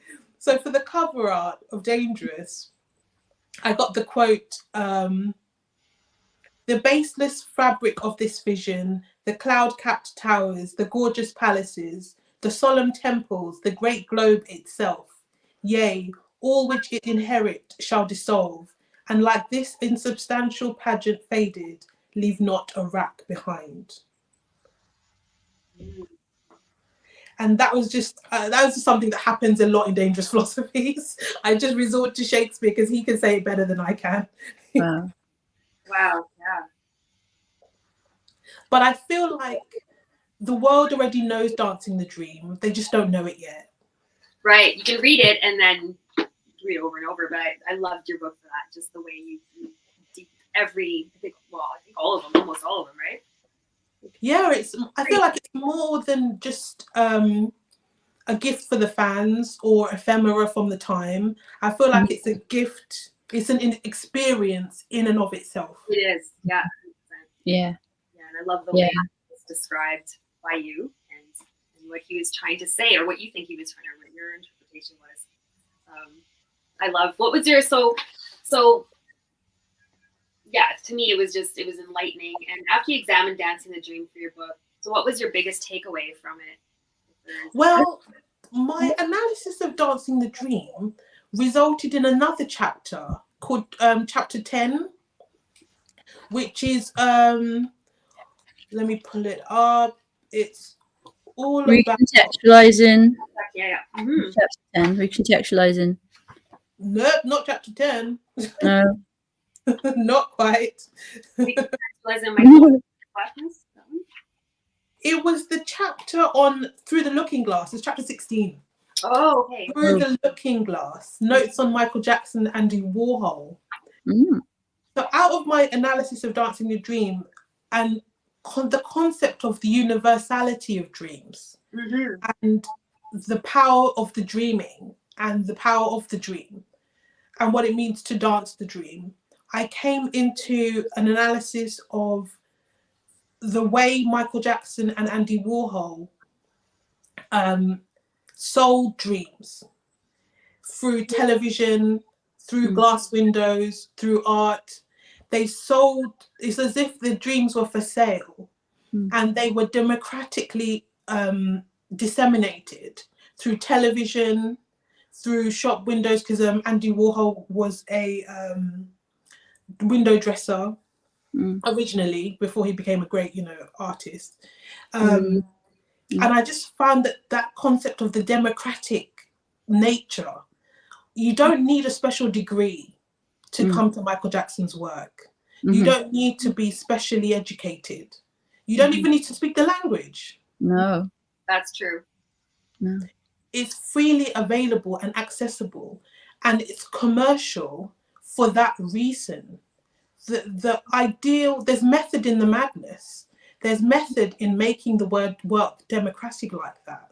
And there's a reason for putting high art on television screens, which is why MTV was such a, the way Michael Jackson broke down the racial barriers on MTV was such a incredible achievement, because everyone had a TV. You could always watch television, but what you were watching was high art when it came to Michael Jackson. Wait, you don't have, I don't know how old you ladies are. I know how old Jeanette is, I should say. And yeah, you don't really, you're just obsessed. Like, you're just a little kid and you're just watching it over and over and over. And and it is high art. And on MTV, that was the biggest thing. MTV was like the biggest thing. Well, once Michael came on, but I didn't know it before Michael, really, or barely paid attention until his video. But yeah, that's incredible. Where you put that. That's beautiful. You wanted to know what my favorite poems Yes, were? yes. What is it? Your favorite? I don't know what you want to call them. He calls them reflections, and some of them are poems. What would? Maybe you have one. Maybe you have two. I don't know. I had Dance of Life. Dance of Life. Yeah. Dance of Life was one that, and that just spoke to me so deeply. I think there's something about the poetry in Dancing the Dream that just speaks to me on like a soul level, Mm-hmm. like artist to artist, creative to creative. And I think that people that discover Dancing the Dream have their creative soul, you know, really engaged with. Yeah. What were your two favorite texts from Dancing the Dream? Oh, mine's the elephant one. I like the ones about nature. I felt being a child, like I was a child and a teenager of the 1990s, and I feel that the 1990s as a decade really was an opening of consciousness about the environment that we hadn't had previously for other generations. So, definitely in the UK, I know in Germany, they were recycling back in the 90s. I remember visiting and we were like, what's that? Oh my God, you have to do that or you get fined. We were so ignorant. But being a Michael Jackson fan, and I was lucky to have discovered Dancing the Dream in a secondhand bookstore when I was a teenager, when I was like 15. So I was able to read that, and I was really inspired by his nature poems, all of them, especially the elephant one. And yeah, it really kind of fed into my own personal values as a person growing up. Earth Song was my first big song that I got hooked into, and all of that. So yeah, for me, it's all the nature poems and reflections. Yeah, I would say I love Heaven is Here. I love that one. Oh, it's beautiful. Beautiful. And I love the fish who is thirsty. The fish who is thirsty. That one's really cute too. I just love the way he just tries to teach us, I guess, really. Mm-hmm. Yeah. And show us. So I love those. I love all of them. Magical Child, all of them, really. But that I think those are the two that I would stuck with me. I like what you said. Your quote. I used it in one of our promo posts today about the chat. The world already knows this book. Dangerous, Wearing Dangerous, the album as its disguise, it had already made its way into the homes of millions. I just love that, because what you just talked about in terms of, the world hasn't really discovered Dancing the Dream yet, but it's already out there waiting to be discovered. By everyone. Yeah. And this journey of, kind of creating, what you're doing with Michael Jackson studies and all of that, the momentum that's going to be gained from that, you published 7 years after his passing, we're now 2022, 23 nearly. This momentum's going to grow, and Dancing the Dream is kind of will be rebirthed again, I'm sure. It's widely loved by the people who have read it and have it. It's really widely loved, and I think that is a testament to Michael Jackson's creativity.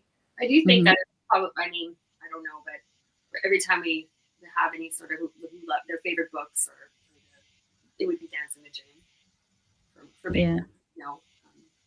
It is. Yeah. It's one of them. In the chat, Emma Allen, one of our moderators, she says she loves that, Elizabeth. She's so true. Michael was truly universal in every sense. Everything was purposely constructed that way. And she did a kind of a deep dive book review live, which is available on our YouTube channel about a year or so ago on Dance in the Dream. And she says that she couldn't believe when they were like discussing it, the links with the Dangerous album. That's something that came out of their discussion. And Siren, the artist Siren's just come on as well, saying how sacred Dance in the Dream is to her. We know that she does regular studies with the text. That is part of what she does in her Michaelin, with a group of other people, including Brenda Jenkins, the author as well. So lots of people appreciating this discussion here. That's fantastic. Beautiful. Yeah. That's what magic happens, right? Yeah. So that, do you want to say anything before we move on? Sorry. No, you good? Mm-hmm. Okay, sorry. So that was us looking at section 1, Art as Life. And section 2 of the book is Life as Art. And the chapter we wanted to highlight and maybe chat about was the chapter 11, History, and Michael Jackson's autobiographical potency. Mm-hmm. So, let's talk about that. I think that when I was reading this chapter, see, my academic training is all in sociology and education.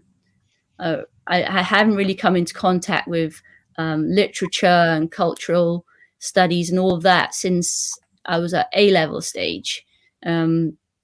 So for me, this chapter taught me a lot about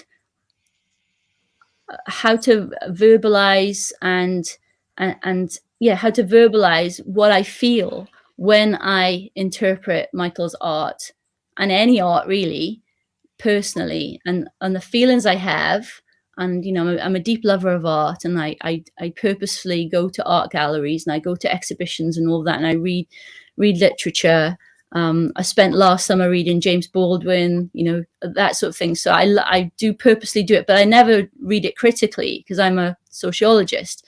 When I read this chapter, you taught me how you modeled really how to weave together the texts, the different texts. Now, when your average person like me, not coming from your background, when I see the word text, I just think writing. You're seeing text as visual text, the lyrics, the music itself, so like musicality, musical studies, all of the parts, all of the components of Michael Jackson's art, how they weave together to uncover autobiography in history too. And to me, that was awesome. It was really educational for me, coming into a different discipline. And you also make a comparison with Shakespeare. We've talked about Shakespeare already, and his first folio, and how that can be used as an insight into his autobiography, learning about the artist. So can you talk a bit more about that now, to just to share it with everyone, because it's fascinating. Yeah. I think that the main thing was that I felt like I couldn't find enough about Michael that was doing the work that my professors at university were talking about with Shakespeare. It wasn't doing the heavy lifting. Mm-hmm. And so I wanted to do some of that. So in the words of Sonia Masai, who is an amazing professor, reader of Shakespeare at King's, she says it would be foolish to assume there is no connection between biography and art. There's a school of thought that Michael Jackson didn't say much about his life. Yeah. Talk about the things that were happening to him, the way he felt about things. And that is complete hogwash. It's nonsense. Mm-hmm. He spoke, but he spoke through the mediums that he chose. And I think that with Shakespeare, there has been a great desire to look at the art for biography, because there isn't much outside of the art that we can hold on to. Even the portrait of Shakespeare that is so famous is a posthumous portrait. So, sure. I have a picture of that for people as a reference. Where is it? That one. Yeah. One, yeah, that's a really famous portrait. And the relationship between the autobiographical accounts and art is complex. And I think that whenever I get into a complexity with Michael Jackson, I know he's going to give me something that I wasn't expecting. It's going to be a good one. This is going to be an exciting moment. For example, some critics consider William Shakespeare's first folio to be a kind of autobiography. Of course, Shakespeare's first folio is vital, because without its publication, we may well have lost several of Shakespeare's plays. Many of these plays do not survive in their quarto versions, and some were never published in quarto in the first place.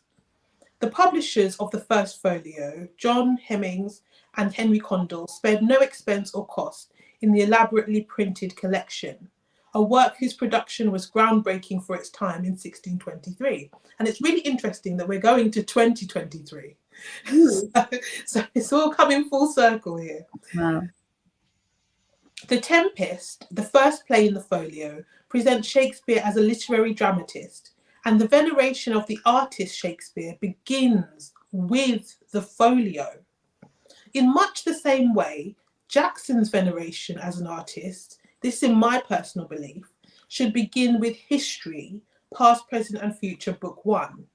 Like Jackson's song, Stranger in Moscow, the plays Timon of Athens and King Lear were both written about a particularly dark period of output in Shakespeare's life.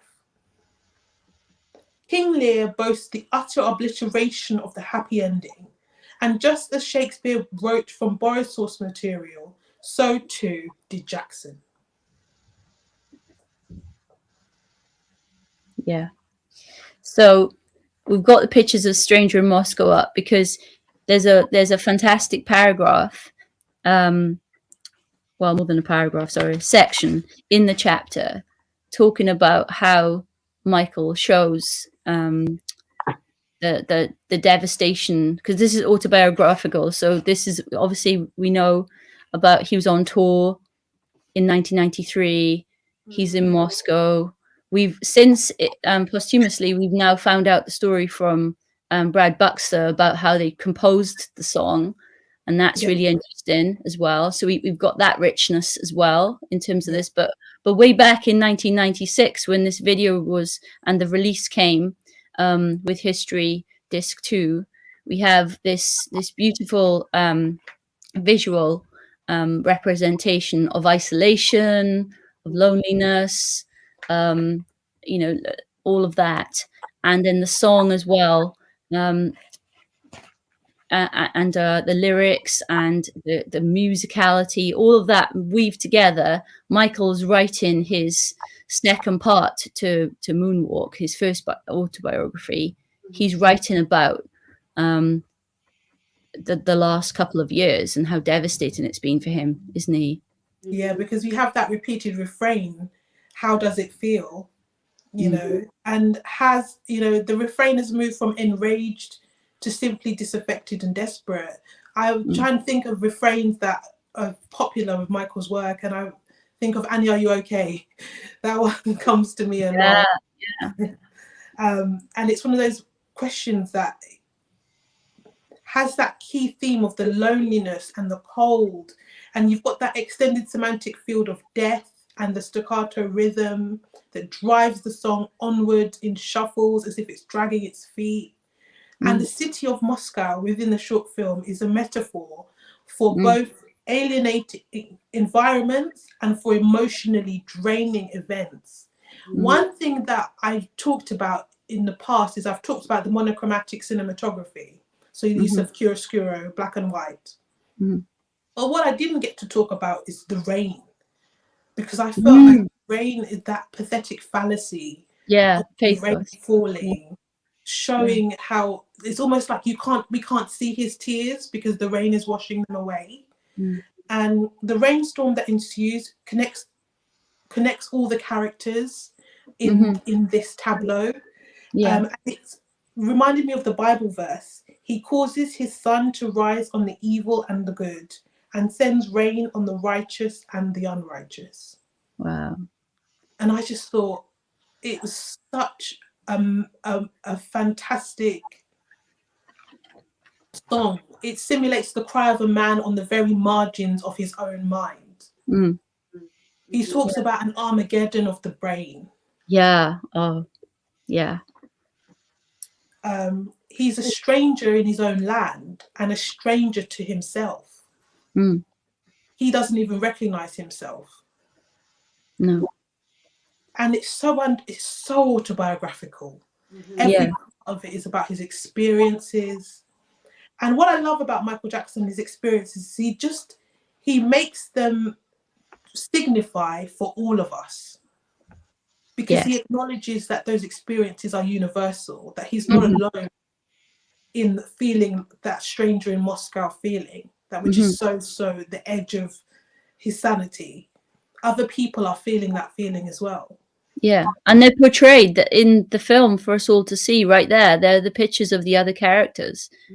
And you say that when you talk about history in this chapter, you say that where we've got Michael Jackson, this is like it's a physical artifact, this album, and it's really useful for people who want to look at the last decade of the 20th century. Yeah, definitely. Because it's an artifact in the sense that, yes, it's autobiographical because he is talking about his own experiences, like this one in 93, and we can talk about They Don't Care About Us in a second. We can talk about Scream. But also, like you just said, because you've got the other characters here, he's saying loneliness is a problem of modernity. It's an issue. We have old people, we have mothers and fathers, grandparents living on their own. They don't see anybody all day long, and then we've recently with COVID, that's all come to light even more, hasn't it? That's been a massive talking point. And loads of artists have been creating about this isolationism of what it's been like. But Michael was talking about it back in 1994, wherever he wrote it, 4 or 5. When he wrote it. Those pictures of him in the face mask. And that's a year after. So it's unusual now, do they? Right. No, that's right.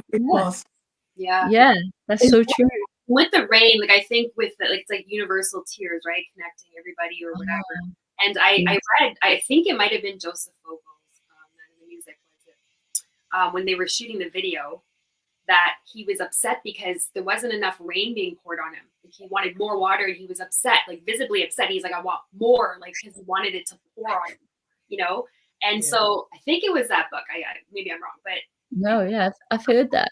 Yeah, and he was video. They were in the video, taping the video, whatever, and there wasn't enough water, and he wanted more and more because he wanted it just to be pouring on him.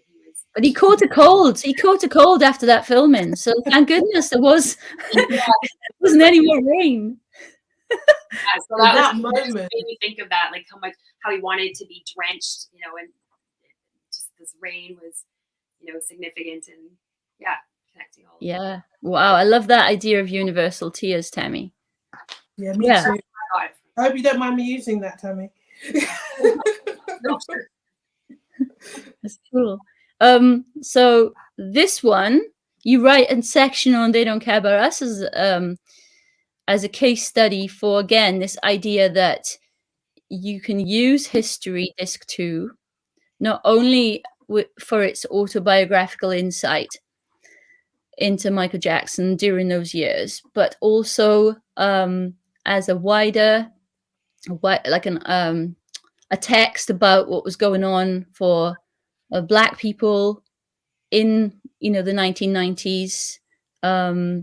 Okay, do you want to talk about that? I've got the pictures there, the ones that you referenced in the text. I feel like they don't care about us. It seems to me to be arguably the most politically charged track of Michael Jackson's artistic career. It's it's a song that targets this day and that doesn't care about an us. But I posit the idea that the us is the African American population in America. And us were Black African Americans who still bear the signs and the marks of being both separate but equal, which is, we know that that's completely like impossible. You can't be separate but equal. You are either equal or not. And Michael Jackson's cultural mistreatment in both life and death is a perfect example of this. He was culturally mistreated. And I write about Tony Bowers, who wrote about the Black Lives Matter movement and the minority in the underclass that form second-class citizens. You know, America could have chosen lots of different ways to handle its issues with African Americans. It could have chosen lots of different solutions, but they chose incarceration. And incarceration for a section of society that has been predominantly enslaved in its culture, in its history, is a particularly damning way of deciding to deal with that problem. And I feel like they don't care about us continues to signify decade after decade. It has just been so timeless. It's a real classic, but it's also a classic in terms of its activism, which goes hand in hand with Michael Jackson's humanitarian efforts. Those and his activism are two things that cannot be separated from him. So when we have releases like Thriller 40, I always look for it and say, where's the humanitarian in this? Where's the proceeds go to such and such charity? Where's the activism in this? Where is the, because that's the trademark of Michael Jackson, his humanitarian efforts and his activism. I love this book by Paul Dwyer, Humanitarian. It's just so wonderful. It's a lovely book. I thoroughly recommend it. And it's all about Michael Jackson's humanitarian efforts. And I think they don't care about us. The fact that it has those two videos as well. Is and go on. No, I was just going to say the Rio de Janeiro one, that's the humanitarianism, and the prison one is the activism one. It's the activism one. They go so beautifully together. They work really well. In chapter 10 of the book, Recontextualizing Michael Jackson's Blackness, I discuss Jackson's increasingly Black sound and styling through his career, which was at odds with both his skin disorder and the continued dominant presentation of the artist as racially confused and ethnically ambiguous. So I argue that they don't care about us is the resounding autobiographical account of what was really going on there. And the fact that he chose Spike Lee as the director. Spike Lee, he only makes films that are activist. Very. Very. Wow. Awesome. So that takes us to the Scream. Like we're going the right direction. That's good. So Scream. We talk about Scream as another case study for this autobiography. And we have these wonderful images that are put into the history booklet. I don't know if the new digital, like if you buy History Today on streaming or whatever these young people do, I don't know. Can you get the booklet? Do do you get a PDF where you can like download the booklet? Because I think it's a really important like a feature of iTunes. Is it? I think that was like a feature of iTunes. I don't know of. I feel like you have to buy the album, the history album, on maybe. I'm not sure where you'd buy it. You can buy it on Apple Music. But I'm not even sure where you go to buy music now, except from HMV. It's all streaming. It's all streamed. But why I'm saying this is because when Michael produced this art, he purposefully selected the visuals for the booklet. As we can see from the pictures here, these are all from the booklet, and these are from other artists that he was inspired by. So now that's, if you just stream it and you've never looked at the booklet and you're a new fan, this piece of the jigsaw is missing. That's why I look at the text as artifact. Yeah. Because when I write about it in this chapter, I'm really talking about that double CD. That double CD with the liner notes. Yeah. With the golden discs. Yeah. That you would put on, and you would look at the liner notes at the same time as listening to the music. Yeah. As a cultural artifact, is that an artifact of its time? Yeah.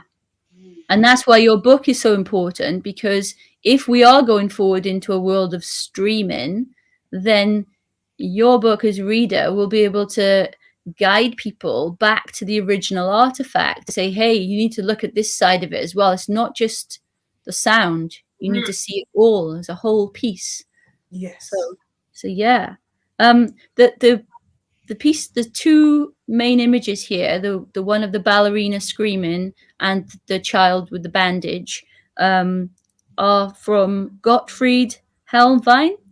I hope I'm pronouncing his name right. He's a German artist. And Michael had known him for. I've seen a photograph of him meeting Michael, and he has his bad stage costume on. So he's done like a photo thing, a meet and greet after the bad show. So he knew him a good few years before he was asking him if he could use his pictures in the history album. Yeah. It's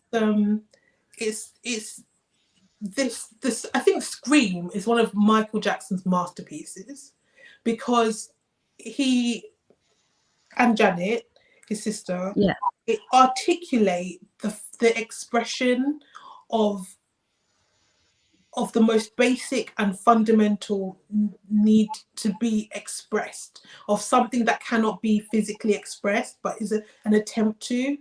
And it's almost like where human beings cross into animals is when they scream. The artist and theatre director Chiara Guidi describes the O of the human mouth in a scream as an indecorous opening, which causes connection and repulsion to the viewer on a primal level.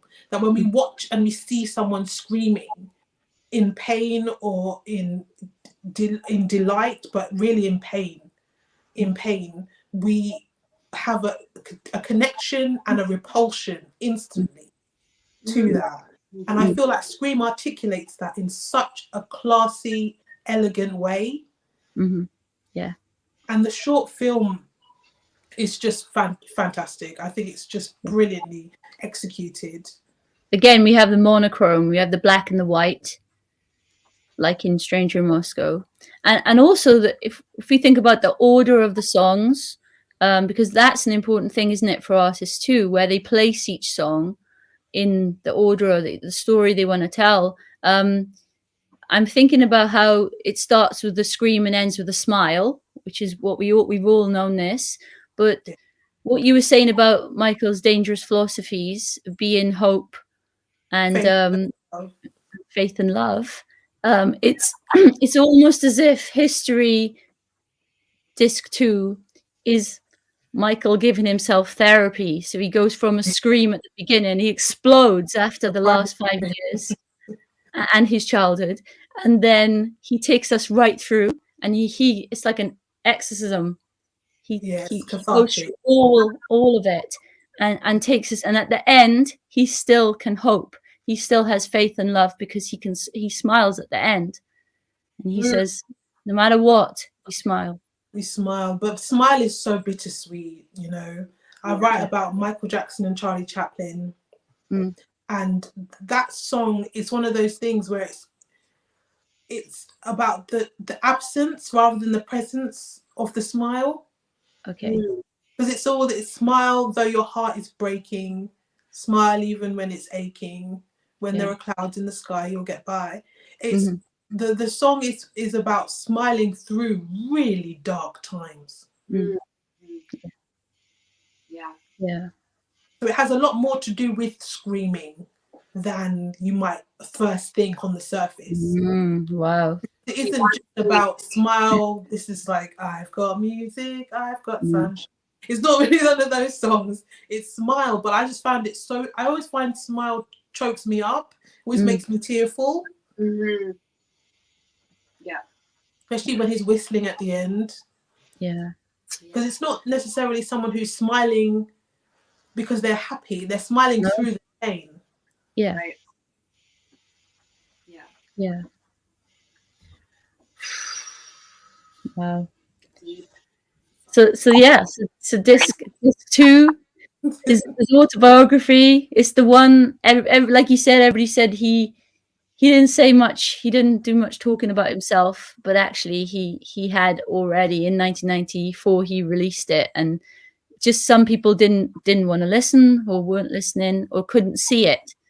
And the last thing I just wanted you to share from this chapter was the bit about the gold disc. I love the gold disc bit, and the idea that disc 1 is about cultural significance because it's all the hits, and then disc 2 is the artistic significance.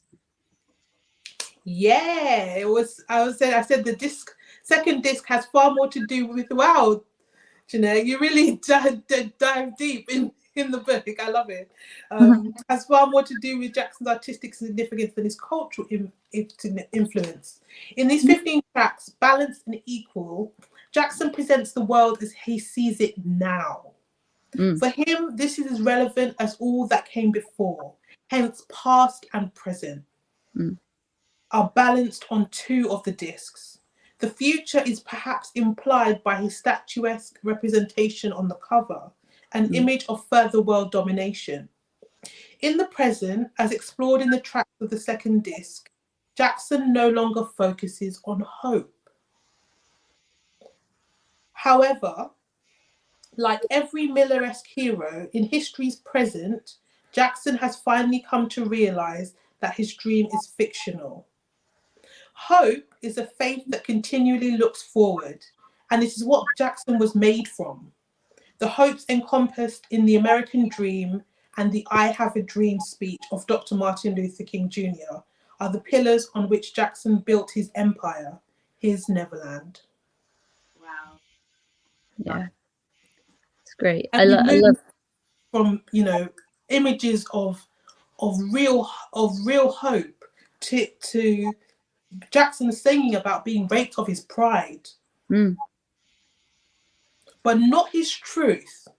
Truth is a notion Jackson can hold on to, and hold on he does for dear life. Truth is contradicted time and again with popular beliefs and dominant accepted narratives. Jackson reveals in his story, as he narrates, that truth is constructed by those who believe it. Therefore, what people believe becomes the truth. So we move from faith, hope, and love into more about truth and what is true, what is his story. And that's the autobiographical potency there between those two. Yeah. And the future is the statue, right? This is the cultural kind of benevolent dictator image. You know, it's not real. It doesn't really look like him. Because I always thought, it's great, but it's not. It's not really Michael Jackson. Right. Yeah, the face is not quite. Yeah. So it's but it's like any statue, right? It's representation. Mm-hmm. And I like it when you talk about he puts out he challenges people to think, what if you could have a benevolent dictator instead of an evil dictator who ruled through love and faith and hope and all those things instead. And he just puts it out there. He does. He really makes us, he forces us to embrace the image. But the fact is, the first disc does represent some of the most widely sold music of the 80s and 90s. You know, they're the most danced to and played music, some of the most danced to and played music. It's like the score to the latter part of the century. And with just 4 albums, he has combined sales of dozens of millions. And so that statue is a representation of everything that's almost calcified and solidified and come before. And this too is really telling us about what is present, the truth. Whereas I believe there was supposed to be more. There was supposed to be a future. But we didn't quite get there. No. Yeah. Out of the dance floor. Right. Yeah. Well, thank you for that. We're going to move on to section 3 now, Art Beyond Life. You've already touched on some of the stuff about how we represent artists in their absence and are they actually present and that stuff. We've been conducting a poll at the book club this week in response to chapter 19, Moonwalkers, Michael Jackson's unique fandom. So first of all, I'm going to bring up the poll results in a sec, but if you just introduce that chapter, that'd be amazing, because you do it much better than me. Is that me? Yeah. You. Well, it's your show, honey. Oh, you know what, Jeanette? I think when we go big, it makes me. Oh, does it? Yeah. So I'm just gonna go up. Okay. All right. All right. Cool. I'll go small again in a sec. Okay. As the online documentary Michael Jackson's Moonwalkers, Then, Now and Forever illustrates, Michael Jackson's fandom remains just as unique as he was. It is due to the fact that Jackson's fans are so synonymous with him that critical attention given to them focuses on hysteria and celebrity culture. This chapter seeks to open a critical conversation on Jackson's fan community as a unique subculture, complete with its own rights and sociolect. It engages with the fan community directly, featuring exclusive interviews with individual members who share their stories. And you kind of tried a typology. It's never been done before, a typology of the fandom. So looking at the different categories of fans. Can you talk to us about those categories? How did you come up with them? They were mostly from my anecdotal evidence, from reading about fan communities and reading blogs and engaging with the fan community. I was peddling the book, so I was talking to different fan sites and fan communities. So I was engaging with them, and they were discussing back with me. And I was reading the chapter again, and I really loved the way the categories are interspersed with the interviews. I thought that was kind of, cheeky and kind of nice. There were, we talk about the bloggers, we talk about the academics, we talk about the networkers, the campaigners. We talk about there's more. There's so much more than what I write about in the book. There's the believers or the believers. They seem to have gone away a bit. I haven't heard much from them. Maybe I'm not in those circles. Maybe I don't know. Yeah. You don't. Yeah, I don't know. I don't know. But there was a popular forum called the Michael Jackson Death Hoax Forum. Yeah. That I do not know what's become of that. But the categories that I am very interested in nowadays are anti-estate, pro-estate, anti the Jackson family, pro the Jackson family, and then the campaigning for posthumous exoneration and for truth and justice. I think that campaigning is a really interesting, vital part and really alive part of Michael Jackson's fandom. And then there's the collectors who I love. I just adore the collectors like Hector Barjot and like Amisu. They fascinate me. I just love looking at people's collections of Michael Jackson ephemera and memorabilia. Yeah. Should we? So we did a poll to see what our book club members thought they were, and we made some rules. We said you're only allowed to pick 2 categories. So these are our results, and I'd like to hear your views on this. Okay, so it's a bit smaller. Hopefully you can read them. So this is in percentages. We probably had about 120 people vote. Wow. I reckon about 120. I didn't count, but I think it's about 120. So we have a lot of people identifying as campaigners. And this one surprised me. You call them givers. So the people who are inspired by his philanthropy and want to emulate that. They're inspired to keep carrying on his humanitarian legacy. They scored really highly. So we got campaigners at 38%, givers at 28%, impersonators 4%, networkers 12%, followers 4%.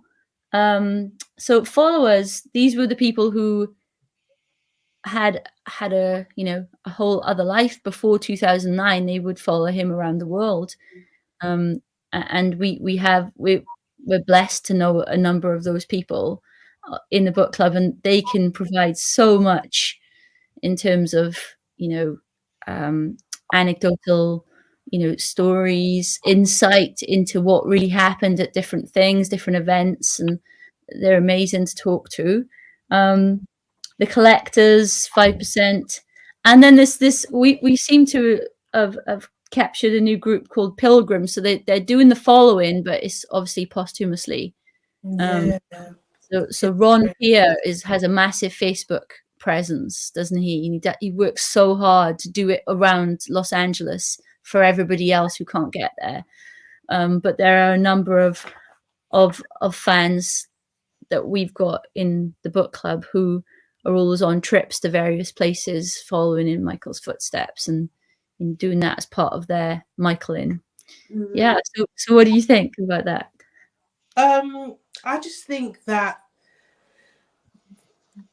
the followers, the first time I encountered the followers, I didn't know they existed until I read Remember the Time, Protecting Michael Jackson in His Final Days. And I was really interested in the fact that Michael Jackson knew so many of the followers personally, and he was always kind to them and appreciative of them. Yeah. He understood that they felt drawn to him and wanted to be near him. And I think like when it came to the trial in 2005, it became more than ever apparent why Michael Jackson loved his fans so much. Because they stood by him when many would just walk away. He has that beautiful song "Don't Walk Away" in the Invincible album. But that's beside the point. The way the fans write about Michael and the way they think about him, I had to put their thoughts in the chapter, and that's one of my favorite. It is definitely one of my favorite chapters because of it. Have you read Talitha's book, Michael Jackson, True Life Fairy Tale, Michael Jackson and Me? Yeah, I wrote a review of it for my book club. That's the best book for having that experience, like the fan follower experience. It's to me. It That was wonderful. I thought it really touched my heart, that book. yeah, me too. Very sad towards the end, though. Very, very sad. Very difficult to read towards the end. Because you know what's coming, but you still... Yeah. It was hard. But I think Talitha handled the events around Michael's passing really beautifully. Beautiful. Yeah, I love that book. It's a lovely book. So I love fan accounts of Michael's life as well. Me too. I think fans have really incredible perspectives. Yeah. Like A Life of Love. Have you read that book? Oh yeah, that's Is it great. the one the cover that's this? Yes. Yeah. Life of Love. I've got it. Love Story and A Life of Love. Yeah, there's 2 books, isn't there? Yeah, there's one that's more fan based and one that's more people worked with him, I think, and was in his life. Yeah. Amazing book. Another one. Yeah, love it. You can learn a lot through them, right? Fan experiences and how he appreciated them. So the fact that he thought that he regarded them as sort of his extended family. Like when Talitha would describe how he would recognize them and was sort of relieved to see them, in these strange cities all over the world. Michael had a very unique perspective on so many things. But I feel like when you look at present day stars and the way they treat their fans, it reminds you of how special he was. Yeah. And how unique he was in the way he treated his fans and the way he communicated with them. And that love that he gave resonated, and I feel like was reflected back to him. There's several times when he was asked, what does it feel like when you're on stage and there's thousands of people screaming your name? And he said, it just feels like love. Yes. And I feel like that is a beautiful representation of who Michael Jackson was. That exchange of love. Yes. Experience on stage. Yeah, and these campaigners. What was that? That's the campaigners now in this time. That's what they're doing, right? They do it for love. That's their way of expressing, because they want him exonerated, they want him respected, and that's what all that's about. I feel like we're living in a time where campaigning is more important than it's ever been, because we're living in a time of flux where almost like you might call it praxis, where we're living in a time of change, and so many things are happening, and it's important that we campaign and that we do things like this, because the way Michael Jackson will be remembered is being defined now. Yeah. Yeah, and Twitter has, of course, echo chamber effect in there. Is not fun to deal with on a daily basis for a lot of people who campaign for him. I love that whenever anyone says rubbish, there is a fan right there. No, that is not what happened. This is what happened. I love that. I just think that is brilliant, and it's like it's being policed in a way that only social media could do. Yeah. Well, for all the complaints people have about social media and how it can distort things or kind of all of that stuff, it's actually very democratic. In the same way as Michael and Warhol and all of those people made art, they made it democratic in terms of it being mass and popular. The gift of the internet and social media platforms has allowed minorities to meet together, to combine, and be activists together and hear each other. And we don't need to rely on mainstream media and those few that control it to find out what we need to find out. We can do that ourselves, and that's amazing. It's done wonders for accessibility as well. Yeah. I feel like whenever something happens that's negative in the Michael Jackson world, I will definitely go straight online to be like, okay, so what's the truth of this? because you know someone out there has got the truth and is saying it, which is lovely, which is just a really nice place to be, because in 2003 it wasn't like that. No, it wasn't like that. No, and I wonder if Michael Jackson was in the period of his career around 1986, when it started to turn now in 2022, would the fans have let him be abused the way he did by mainstream media, or would we be, standing up for him, providing the evidence? It would be a very different final 20 years of his career, I imagine, because of the impact of how we have a voice now. We don't have to rely on that single stream of mainstream media. That would make an amazing Dangerous Philosophies essay. Yeah. Okay, that's your Christmas homework. Yeah, you have another book coming for sure. There'll always be those people or groups, or I don't know what they are, but they don't actually want to know. They don't want to study. They don't want to even look at it. It's like they get off on just retweeting this garbage, and I always wonder, like, I don't understand the motivation. We know our motivation is about truth. It boggles the mind. But it really does. It's like, what is their motivation? Like, it's why they have, like they don't read anything, obviously, because they don't know anything. They know nothing, actually. So that's sometimes I think it's baiting. There's an element of like, oh, I know this will be inflammatory, right? Yeah. This will upset some people, so let me put this out there. Let me say this because I know it's going to upset some people. Yeah, attention. Yeah, that's what it is. Yeah. So this Moonwalker chapter, then, just to summarize, so you had this like first ever really analysis of the fan community, and you're saying now in this interview that we are the history makers. What we do, what we say, what we produce, what we write is going to be how Michael Jackson is seen. It's vital. It's vital because we are in the moment where the score is still being decided. Yeah. Culturally, in terms of critically, culturally, and in terms of the future, definitely. I think we're right at the cusp of where everything will be decided. I really think that's where we are. And take us back to Shakespeare then, because we have to. The first folio was published 7 years after Shakespeare's death. Yeah.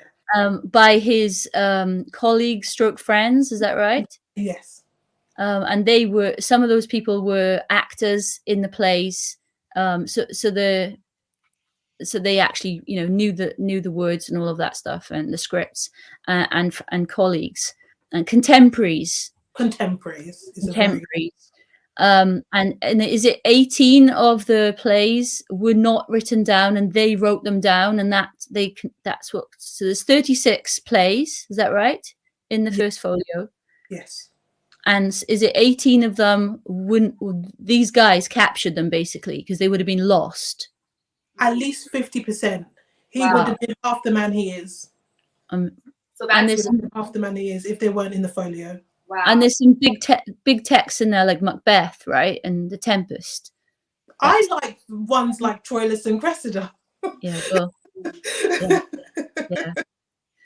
I like ones like Troilus and Cressida. Yeah. But there are ones in there like Lear, and there's Macbeth, and there's so much of what we know of Shakespeare, like Titus Andronicus, Coriolanus. Like so much of what we know of Shakespeare is to do with that one publication. And I always think about what that 7 years must have been like without him, his friends and his contemporaries.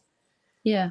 What that time of practice must have been like, and then what the environment must have been like for them just after the publication of the folio, because it's a very big investment to make with not necessarily a chance of recompense, because Yeah. they're investing in the paper, they're investing in the printing, they're investing in everything, and they don't know if it will sell. They just hope it will, and they want it to, because they know that their friend, their contemporary, was a genius. Mm-hmm. Mm-hmm. That shows us how important it is that, you know, for those people that, I know there's a divide with some fans that don't want people to write about his personal life that knew him or whatever, like, you know, and then I want to read pretty much all of it because there's these Same. there's these there's just nuggets in there that you just would never have known if you had written a book. So that's why it's so important that people, you know, write books or talk about him or write it down somewhere, you know, so it'll be found. These will be things that are lost then if they don't write it down. I find the work that the MJ cast are doing really fascinating. Yeah, exactly. Yeah. Really grabbing those people and doing interviews like they did John Barnes special. Amazing.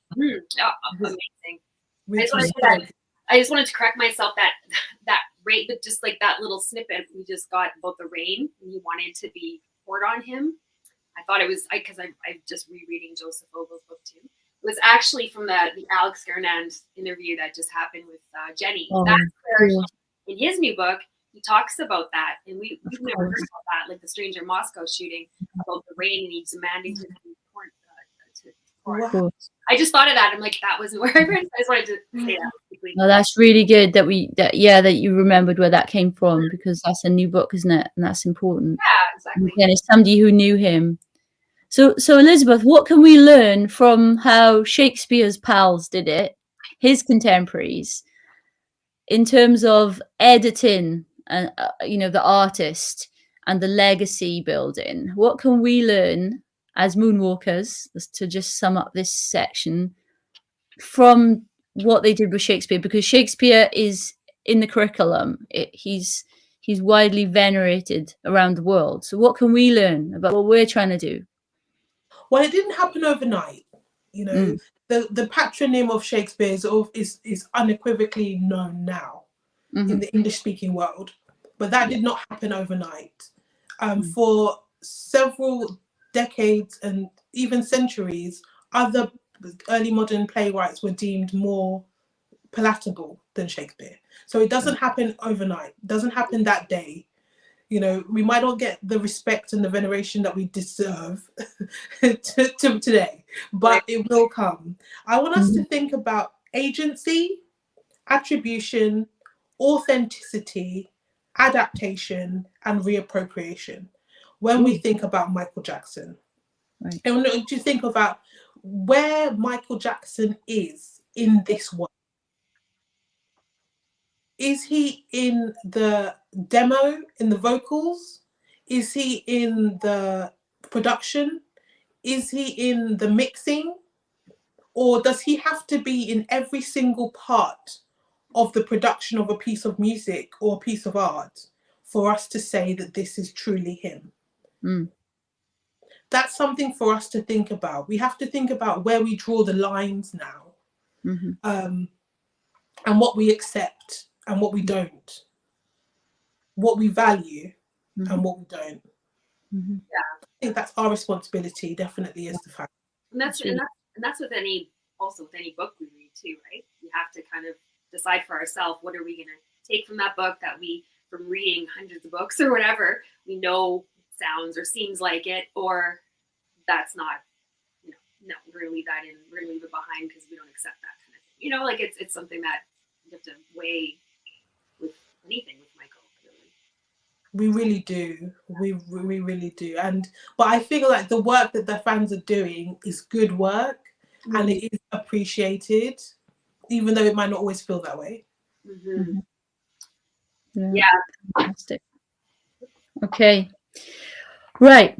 We're moving on now. Some final questions for you. This one is a novel way for us to explore the breadth of Dangerous Philosophies a little further, and give members an idea of the range of topics that you've explored. So really quickly, top of your head, we would like you, we're going to test, you know, we would like you to recommend a particular chapter from Dangerous Philosophies for the following people. A fan who has loved MJ for many years, but has only read typical biographies so far. Chapter 9, Throwing Stones to Hide Your Hands, the Mortal Persona of Michael Jackson. Excellent. Thank you. That's the first essay you wrote, right? Yeah, that's the first one. First essay. Okay, another person. A historian who wants to write about the impact of Black music on late 20th century culture. Chapter 10, Recontextualizing Michael Jackson's Blackness. Great. And finally, a fashion student interested in iconography. Chapter 6, Liberace Has Gone to War, Undressing Michael Jackson's Fashion. Yes. See, there's something for everyone, literally. There's a chapter for everyone. And we're just scratching the surface. There's so many more. We haven't talked about the Peter Pan chapter. We haven't talked about Invincible, the Lost Album. There's so many chapters. We need a part 2. Yeah, exactly. I'm up for part 2. I've loved this. I've had so much fun. Let's do it. Let's do it. We'll study it together. Absolutely. Okay. Tammy, you've got the next question, right? Yeah. Okay, so what is Elizabeth Amisu's favorite book about Michael Jackson and why? It's a tie between 2. My favorite book on Michael is Moonwalk, but my favorite book on Michael Jackson studies is Man in the Music, The Creative Life and Work of Michael Jackson. Yeah. I just read it. It was so interesting that you were saying that you were just reading it. I just listened to the audiobook. Oh, okay. Because I was like, I need to get more Man in the Music. So I was reading. You know, and it was coming from like, we read your book in 2019. I think it was 2019 together, you know, and to prepare for this interview, of course, I reread the book, and then I'm like, oh yeah, I'm going to also reread Man in the Music. Yeah. Right. So that's kind of why I was like, oh, that is such a good idea. It's been so long, but, you know, so many great books. Okay. So what are your plans for the future in writing more about Michael Jackson? Or yeah, more books on Michael Jackson, definitely. Right. I've been writing a book called The Short Film Reader. Ooh. Michael Jackson, The Short Film Reader. Amazing. And a chapter of it called Bad 1987 that is available to read online for free. Oh, nice. A book on Moonwalker. Oh, yeah. I want to write the Michael Jackson Reader because I've just, I can't seem to let it go. See? A new edition of Dangerous Philosophies is in the works. Oh, amazing. And I've got a novel coming out in January called The Grid. Oh. I have a series I'm writing called The Sacerdos Mysteries, and book 6 of that's coming out next year. And there's lots of little bits and bobs, and they're all on Writing Eliza, my website, and that's www.elizabethamisu.com. Right. Wow. You're busy. You're very busy. That's amazing. This is a question that we try to ask all of our guests. What is the one thing you want the world to remember about Michael Jackson? Wow. Okay. I wrote a chapter called Heard You on the Grapevine. Are we losing Michael Jackson all over again? And I wrote in there that Michael Jackson symbolizes the best in us, while his mistreatment symbolizes the worst. Wow. Yes. So true.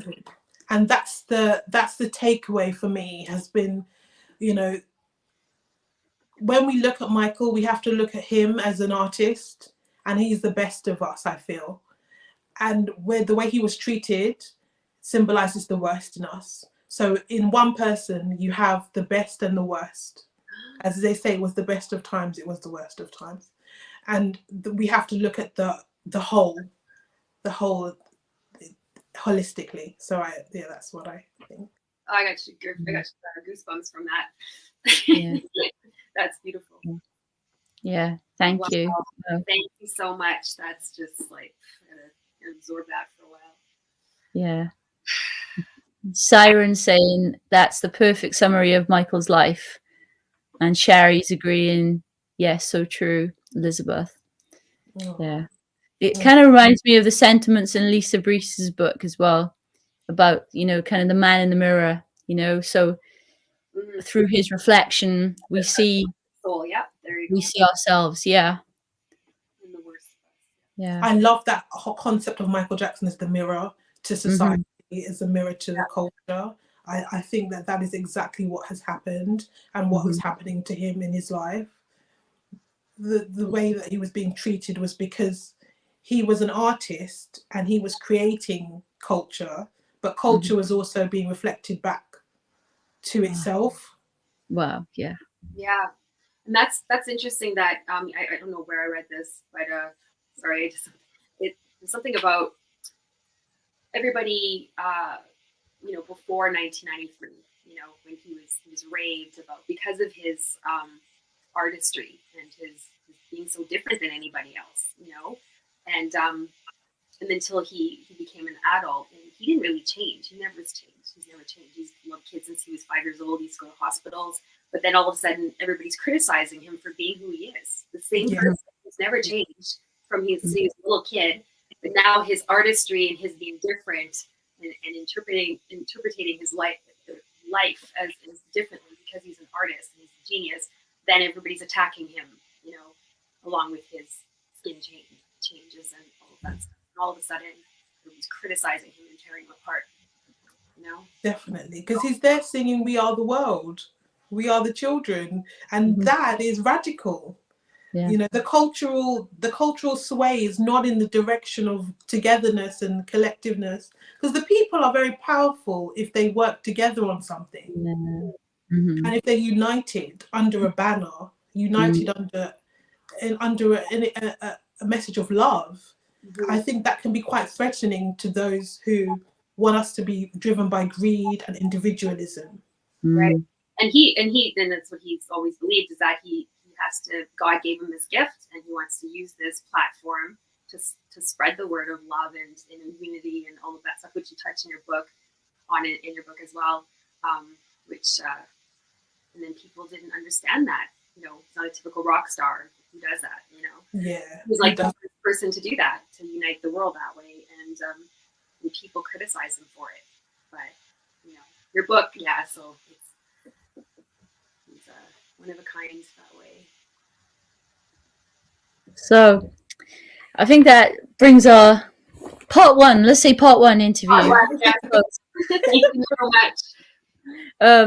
Looks like our feed's pretty good if we stay small. We just discovered that, so it's not so bad. Yeah, we'll keep the picture up. But we just more than honored and humbled to have you come talk with us at the book club. And we've learned so much this evening. You know, I've learned so much prepping for the interview. I obviously read it before and I've dipped into it since 2019 a couple of times, but prepping again, ready to talk to you. I've learned so much. Thank you so much for all you've done for the legacy of Michael Jackson and Michael Jackson studies and all of that. We really are so proud that you're a member of the book club and that you want to be there too. So thank you. Yeah, that means the world. Thank you so much. Thank you for your support and thank you for all the work that you do. It's just lovely. It's just it's a breath of fresh air. Oh, thank you. Great. And what we're going to do after this is we'll compile the links and everything that you've said about what's going on for you, so that everybody who wants to find out more can click on those with ease and get to your website and discover more of your amazing writing. I'm going to go straight on myself and to buy this book. It's an absolutely not save up. Yeah, it's a must have. Yeah. It's not that expensive, really. It's really not. Yeah, this is season. Yeah, Christmas presents. If anybody's asking you what they'd like, book vouchers. Amazon book vouchers. So thank you so much for your time. You've been so generous with your time. Thank You're you. welcome. It's my pleasure. I'd love Thank to do this again with you guys. It's Okay, brilliant. we'll do that for sure. Yeah, we definitely will. Thank you. Thank you. All right, thank you everyone for being with us, and this is available on YouTube afterwards as well. And we'll just say goodbye, and thanks everyone. Bye bye. Thank you guys. Good night. Good night.